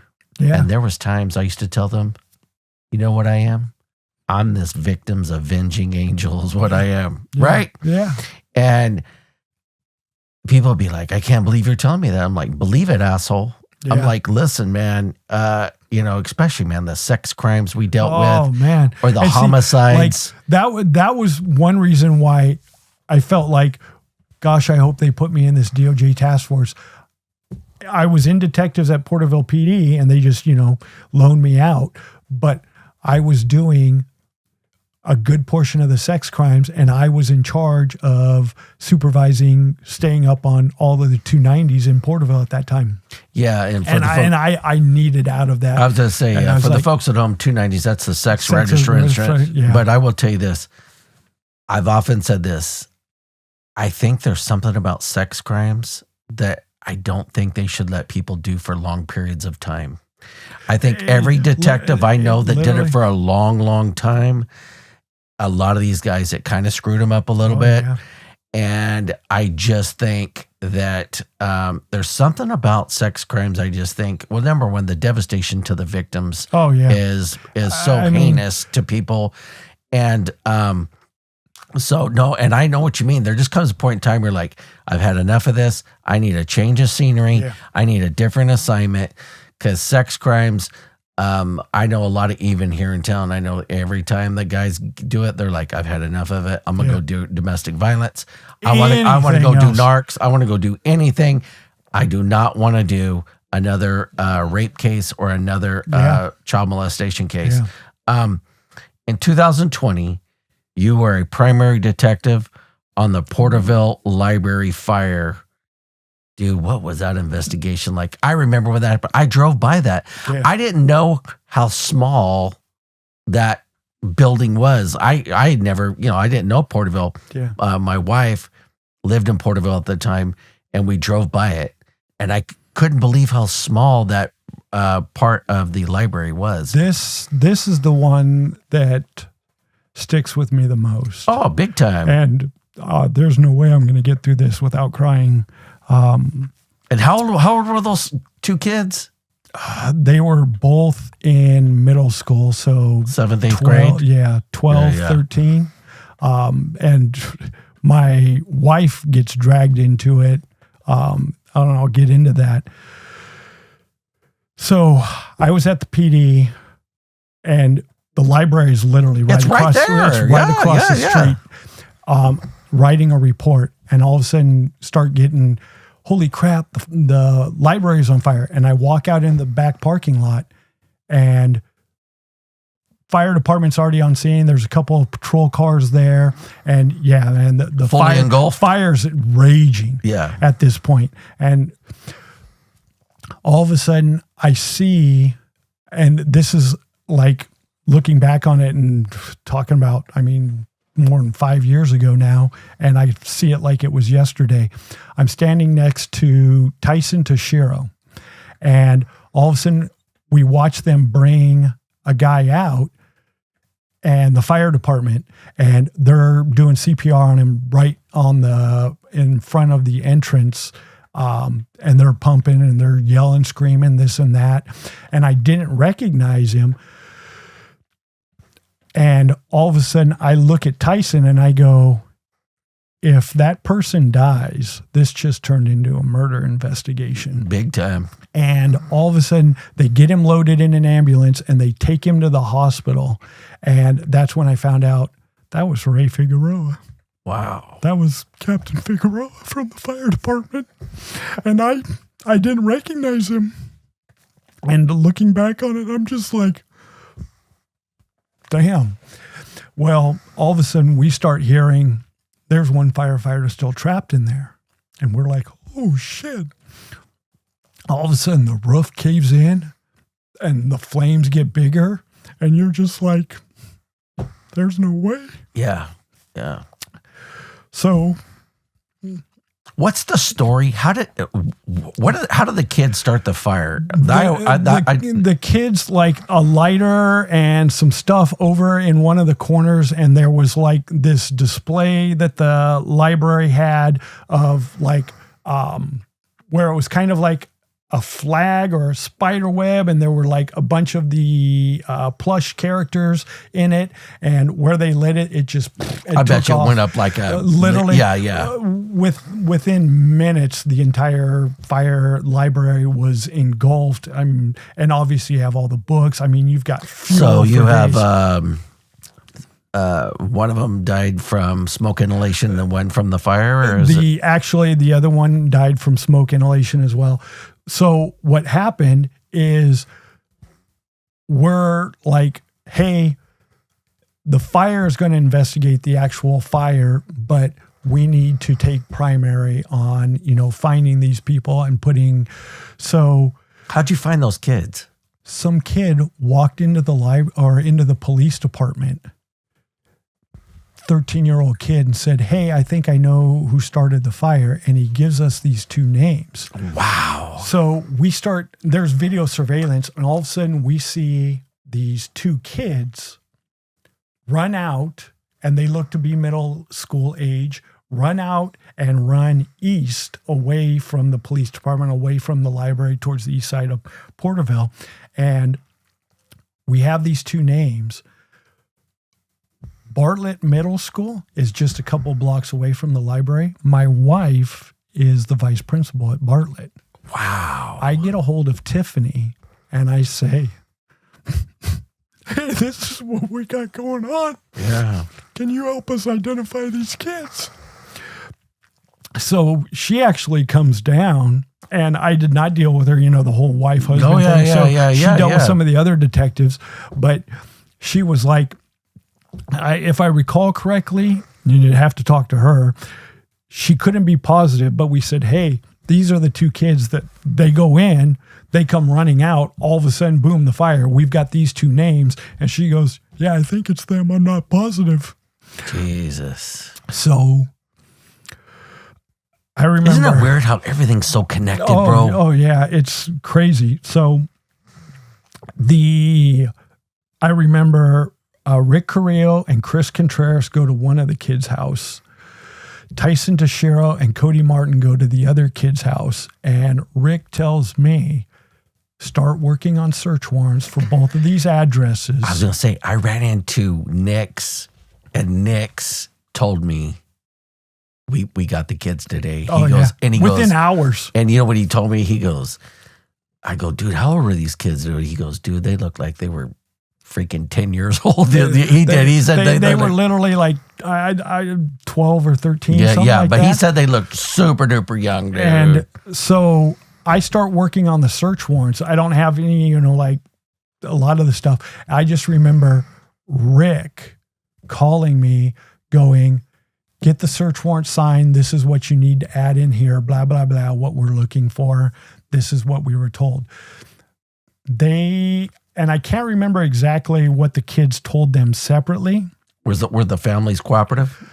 To an extent. Yes. To an extent. I mean, they weren't like, oh, come in, but they weren't like, no, you can't come in kind of thing. So we get search warrants. We stick, and this is what I remember, and this is what frustrates me with the court case. One of them was found guilty of arson alone. The other one had all charges dropped. And the one that had all charges dropped, that kid has been a problem ever since. We've had multiple contacts with him, although, I mean, obviously, I don't know in the last year, but for the couple years after, he was causing all kinds of problems, fights at school, this and that. And maybe the trauma from it, I don't know, but we had both kids in the back of a car together. And Contreras left a voice recorder back there. And this is why I'm like, how did both of them not get charged? One of the kids said to the other, we just killed 2 firefighters. And the other kid said, shut up and don't say anything about it. Why? And I mean, you can throw that in court. I mean, it's, they're in the back of a police car. Yeah. And then the one that was convicted, what happened to him? Probation? I want to say because they were in custody for so long, up to that, it was time served. He was released probation with an ankle monitor. How long did they do in jail? They were in jail actually for quite a while. It was almost a year that they were. Okay. Yeah. But that was horrible because we got attached to let the fire, Tulare County and CAL FIRE do the actual fire scene investigation, but they put me with CAL FIRE and Tulare County Fire's investigator, and I basically shadowed them everywhere and did those two. They ended up writing a report, but they loved me because I wrote the detailed report. They just the main parts, but they still had to find Patrick, who was inside. And it took them 12, 14 hours to put the fire out before they could even start digging. And then it was a huge mess, and they knew he was buried in a certain area. It went on all day. About 8:00 that night, they're like, hey, we're still digging. And I go, when you find him, call me immediately and I'll come down. I get home, take a shower, go to bed. 20, 30 minutes later, they're calling me, hey, we found him.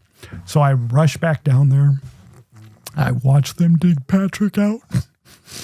And realistically, he died of smoke inhalation. He had tons of stuff on top of him. He wasn't crushed, though, which shocked me. And as far as burns go, he had his gloves on and where his turnout suits, his wrist and the back of his neck. And it was only 2nd-degree burns. Literally he suffocated the smoke inhalation. And so did he have his turnout on and the helmet and all that? He had the turnout on. He had the helmet. He had the SCBA, the whole 9 yards. But he ran out of air and started breathing in the smoke. Got it. And and I can still I was taking pictures of them digging him out. I took pictures after they got him completely uncovered. I can still see his body just laying there. But dude, you know what, man? And just looking at a dead firefighter. And what's horrible is that's the image that more than anything else, I see Patrick. Oh, yeah. Literally every day. I see Patrick laying there. It just it tears me up. You know what, man? Just hearing this, we read it in the newspaper, you see it on TV, man, but when you talk to somebody like you who was there and got to see this stuff, I mean, man, brother, from me to you, man, I mean, you got a heart as big as gold, man. And I tell you something, man, it's listening to this stuff, I'm emotional. Yeah. And because once you're impacted by this stuff, you never truly get over it. Oh,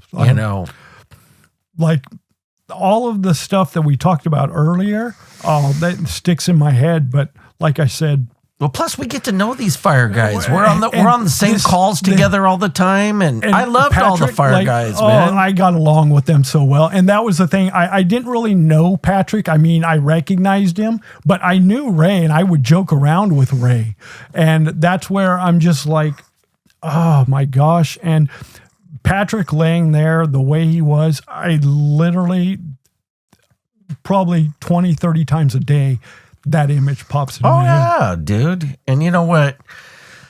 Dude, I've worked some gnarly stuff, dude, to where you just walk away and you go, dude. A couple years ago, I met Patrick's sister, Katie. When I was doing the community service stuff for Porterville PD, overseeing that stuff, and she showed up at this event that was going on. We ended up talking briefly. We ended up becoming social media friends on Facebook, Instagram. I've gotten to know Katie even better. She's now actually working at Porterville PD as the chief secretary. Oh, awesome. And I've gotten to know Katie and literally love her to death. But she puts stuff out on her social media all the time of Patrick. And literally when I see that, it just tears me up. Oh, yeah. And I love seeing it.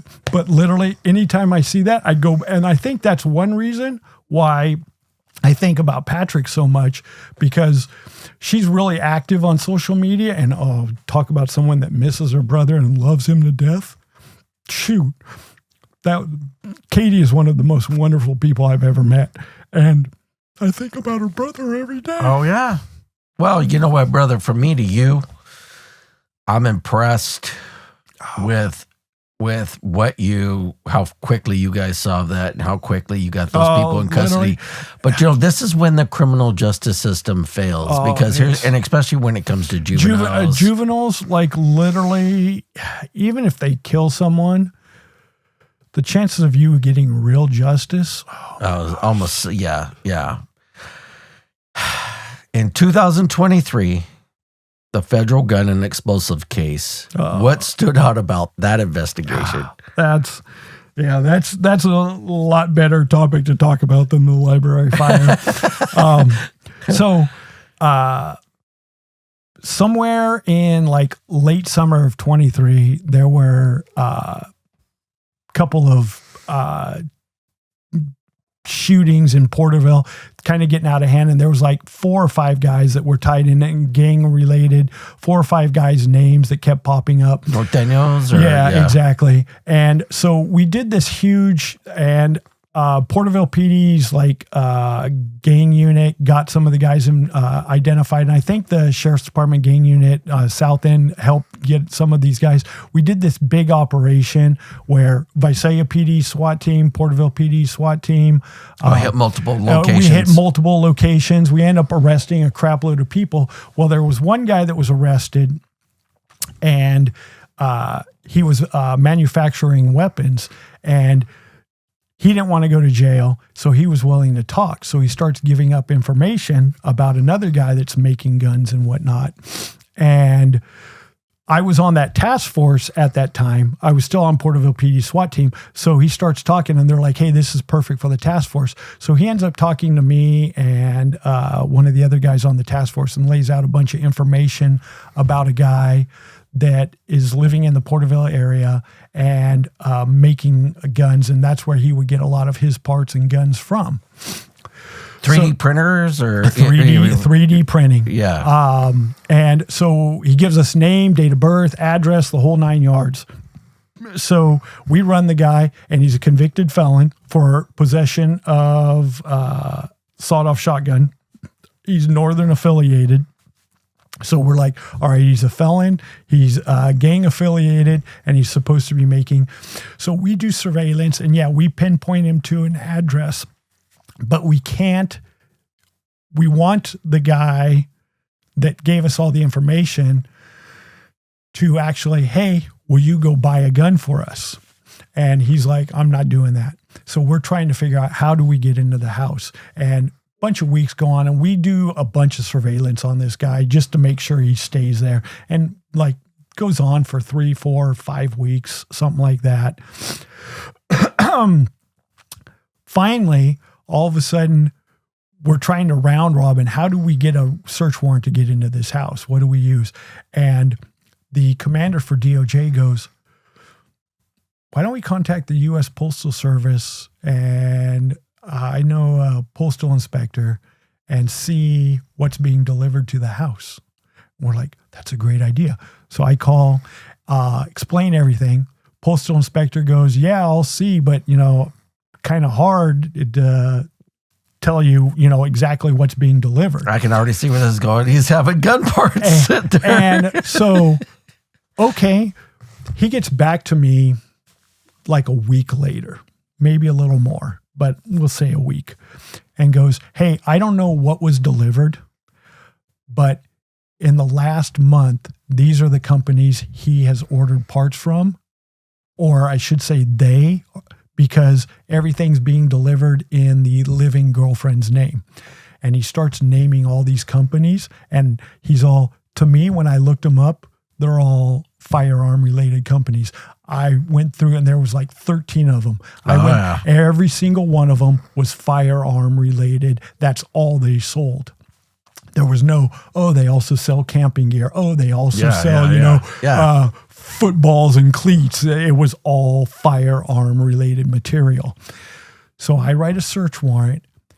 Hey, this is who's living in the house. These were the allegations. He's having, or this stuff is all being mailed. All of these companies are firearm only parts and ammunition, pieces, stuff. Judge signs the search warrant. So we do the thing, do the surveillance. Wife, and we had figured out the wife always leaves at like 2:45 to go pick the kid up from school. So what we do is we're going to hit the house at 2:50. She leaves, gets around the corner. We stop her, detain her. We then have an officer call the house and say, hey, we stopped her. We're going to have to tow her car. Can you come down here and help provide some information? Something like that. So he comes walking out. As soon as he walked out, boom, we jump on him, detain him, serve the search warrant. We're going in and all over the house. I mean, kitchen table, kitchen counter, there's gun parts. There's like I want to say there was 2 or 3 3D printers. We go into the closet. We open the closet. It wasn't full size, smaller, but he had a Claymore mine. Oh, Jesus. And I want to say he had like 2 3D printed hand grenades in his closet. So we back the heck out, call up EOD or the bomb guys. The bomb guys, exactly. And O'Rafferty comes out and, like, what the hell are you guys doing? Because it was like, by this time, it's late in the evening. It's probably like 6:30, 7:30 in the evening. They get on scene. We're like, this is what we found. And I can't remember who walked them in. I think it might have been Austin Huerta walked them in and showed them. And then they come walking back out and they're like, oh yeah, this is a good one. And so the FBI agent that was kind of part of our team, Will Parker, it was funny because Will and I start talking to this guy. We're interviewing the suspect and he's playing dumb. And all of a sudden I look at him and I go, look, I'm just Porterville PD attached to a DOJ task force. I go, but this is Special Agent Parker with the FBI. Is that processing you? And he goes, so I don't care who's the FBI. And I'm like, and I still remember me and Will looking at each other and I'm like, this guy doesn't get it. He's in a world of hurt. Oh yeah. And we ended up charging her for like aiding, abetting, being an accomplice, and everything got picked up federally.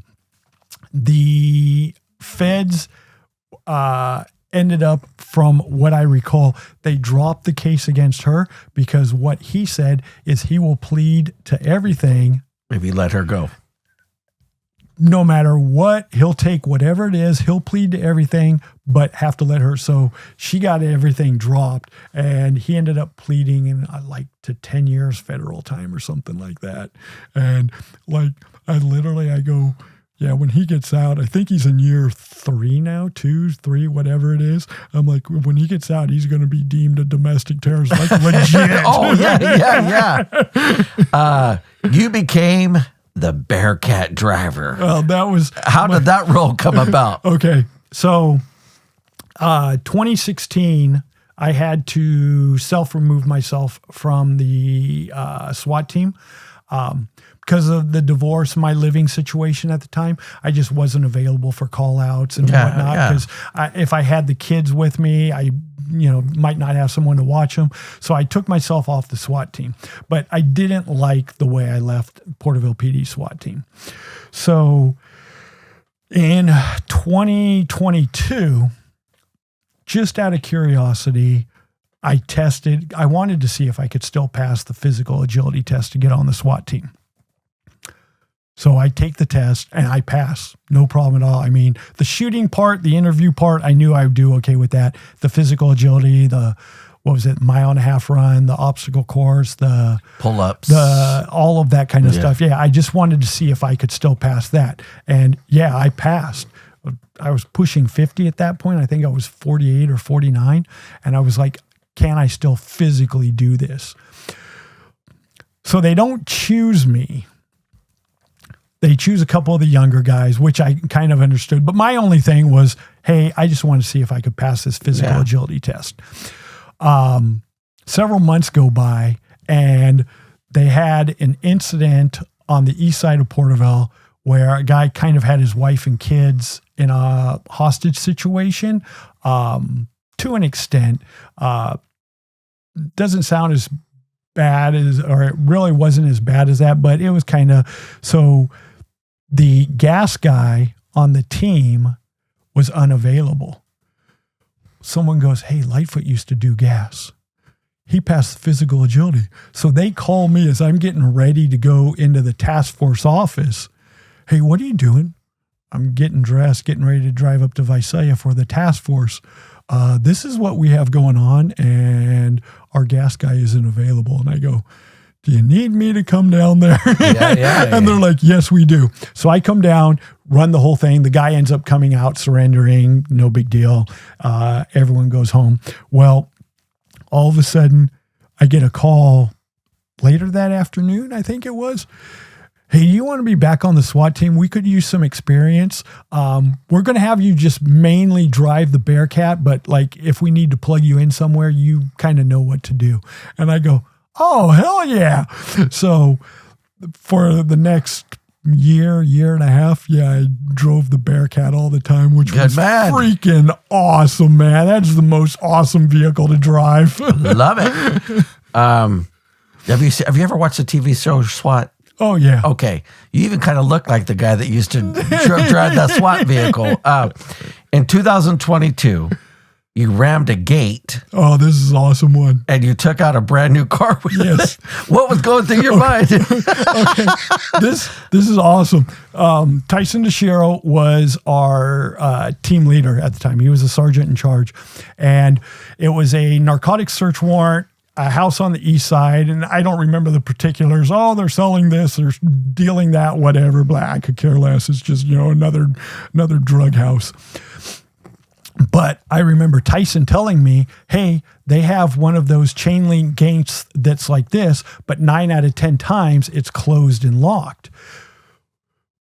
When we're getting close, I'll evaluate on what I want us to do. And I remember specifically going, am I going to ram a gate? And like saying something like, hey, do I get to ram a gate or whatever? And him going, that might be an option. Yeah. And I'm like, all right.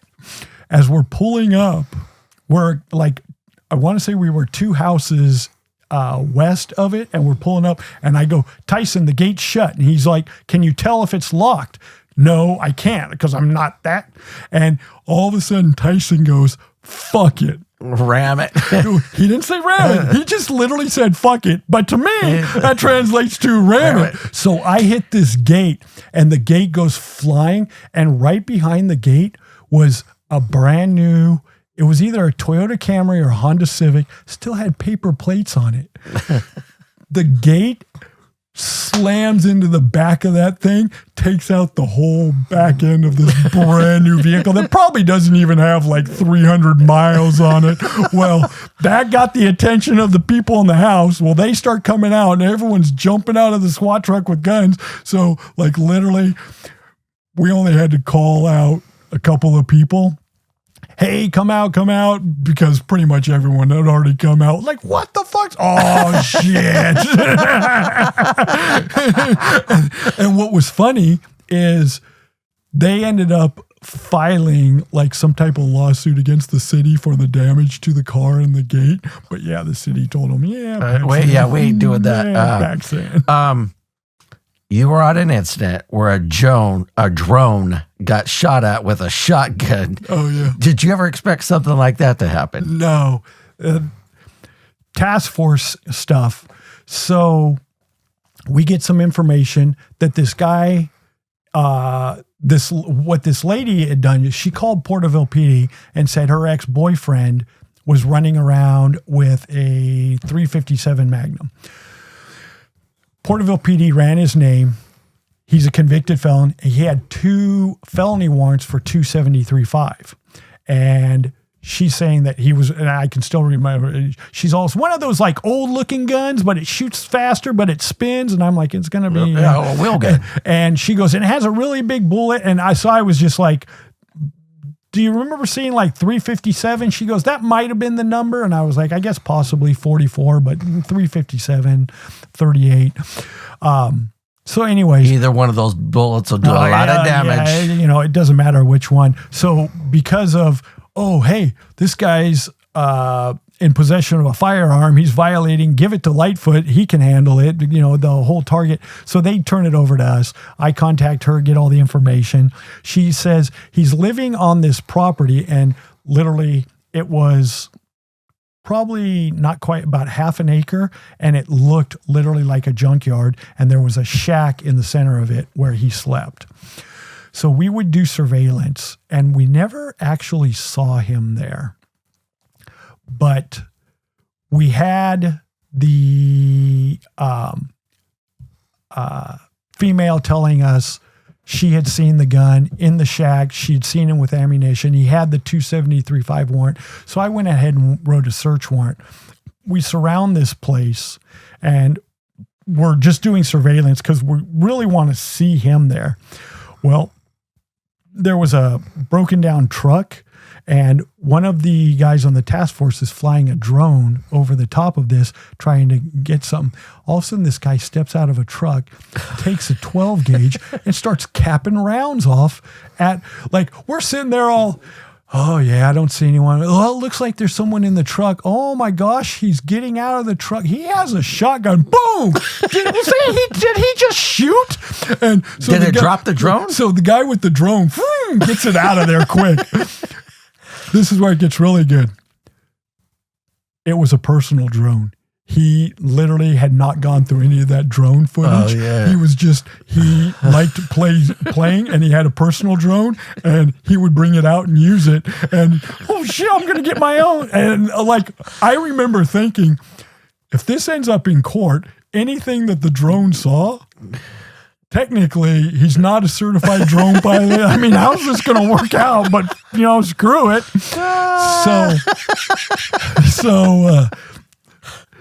And yeah, he didn't work at DOJ, but he was and he was on one of his agency's special teams and would help out DOJ's task force. I'm not going to say where he worked. Really good guy, though. Really good guy. Got along with him really well. Well, all of a sudden, and it's down in Porterville, the task force, I remember the task force commander getting a hold of me on the phone going, hey, this drone's being shot. And I go, yeah, I know. We just heard the gunshot. And he's like, this needs to be a SWAT call out. Can you get a hold of your agency and get your SWAT team out here? So I call Tyson Tashiro and I go, hey, it's towards the end of the day, like literally maybe an hour left in their work schedule. This is what's going on. This is where we're at. And he's like, you motherfucker. Literally, I thought I was going home in an hour. So I race back to the PD. Everyone from Porterville PD SWAT team starts showing up. I brief them on everything. We go in. Again, I get behind the Bearcat. This thing has a huge gate. I knock the gate down. and I still remember Austin, who was not in the Bearcat, but we had the back doors open and he was following behind. Austin going, and that's why you have a Bearcat. Austin Ware, I love the guy. Anyways, so we knock this down and then we scour, all of a sudden everyone's split off and go here, go there. And we scour the whole, and we end up taking 3 into custody there. The primary was not there, but we found ammunition, just like the female said. We didn't find the gun. We found ammunition in his little shack. Everyone said, yeah, that's where he sleeps. She said he sleeps. And again, our justice system, the DA rejected the case. Oh, yeah. They wouldn't file felon in possession of ammunition because he wasn't there. And lo and behold, later find out because of that whole thing, and he happened to not be there. Yeah, he disappeared. We never heard, yeah. And I was like, that was why we wanted to get him there, because we knew if we went in and we didn't get him, he was going to bounce and we would never see him again. But yeah. How important is controlled chaos and tactical operations. Oh, man. Yeah. Controlled chaos, you need to. Pause at that question for a second. Yeah. I think we have like 5 minutes left of record time. Do we? What? Really? Yeah. It's been about 3 hours and 15 minutes. Has it really? Really? Yeah. This camera's got 8 minutes left. Okay. Well, I tell you what, this is what we'll do. Yeah, wrap it up in like 4 minutes. Well, you know what we'll do? You can do that. I'm going to go to my last question, and we'll just do that. Okay. Yeah. And then, sorry, bro, man. I'm sorry keeping no, you so late. Well, I lost track of I time. want there to be an error, you know? Yeah. Well, and then you can edit all this bullshit out. Yeah. Okay. Well, brother, we've been talking for 3 hours and 15 minutes. This has been crazy. Time flew by, man. It did. How do you want to be remembered by the people that you worked with? Someone, and I've thought about this, I would like to be remembered as, obviously I want to be remembered as a good cop, but more than that, I want to be remembered as a person that they could trust and knew would get the job done. And my final question to you, finally, what does service mean to you now after all these years? Service to me means sacrifice. Big time. Literally, if you are going into a first responder or a military, you're like basically providing service of your body so that others can have a better life. And if you're not prepared to do that, then you're picking the wrong line of work. I totally agree. Well, I'll leave. One thing I want to tell you personally, I've always liked you. You've always been my favorite guy over there at Porterville PD. I think this is probably one of the most emotional interviews I've had. Yeah. I appreciate the fact that you had the guts and the courage to come in here and bare your soul. You're you know welcome. what, Thank brother? you for it. And you know, you're my first Porterville PD guy that I've had on here. Just know, you ever need anything from me, the answer is yes, anytime, any place, anywhere. I wish you nothing but continued success. I want to see you be as happy as you deserve to be. I want to see your family thrive because you know what, brother, me and you, our careers, they mirrored each other so much. We both gave so much to this job, almost, I hate to say this, almost too much. Oh, yeah. And, but you're a good man and you have a good heart. And I think everybody's going to be able to see that because I definitely do. Is there anything you would like to say before we sign off? I just want to say thank you for this opportunity. Like literally, this is the first time I've been able just to like pour my emotions out with all of this stuff. You know, I've talked here and there about something, but yeah, this is like been some of the best therapy I've ever had in my career. See, and that's why I do this. Yeah. Because for something about stuff happens like this down in LA, it happens up north. It doesn't happen in this area. And we give so much to this job in this area. Yeah. Tulare County is a hotbed for crime. Oh, yeah. And there's good folks here. And thank God that there's people like me and you that are willing to come out here and lay it on the line and protect people that can't or won't protect themselves. Yeah. Well, folks, this is another great episode of Street to Strategy. I'll leave you with this. We don't run towards danger because we want to. We do it because someone else can't. Continue to watch. I'll have another episode next week. Also pick up a copy of that book. God bless, good luck, and Godspeed. Thank you.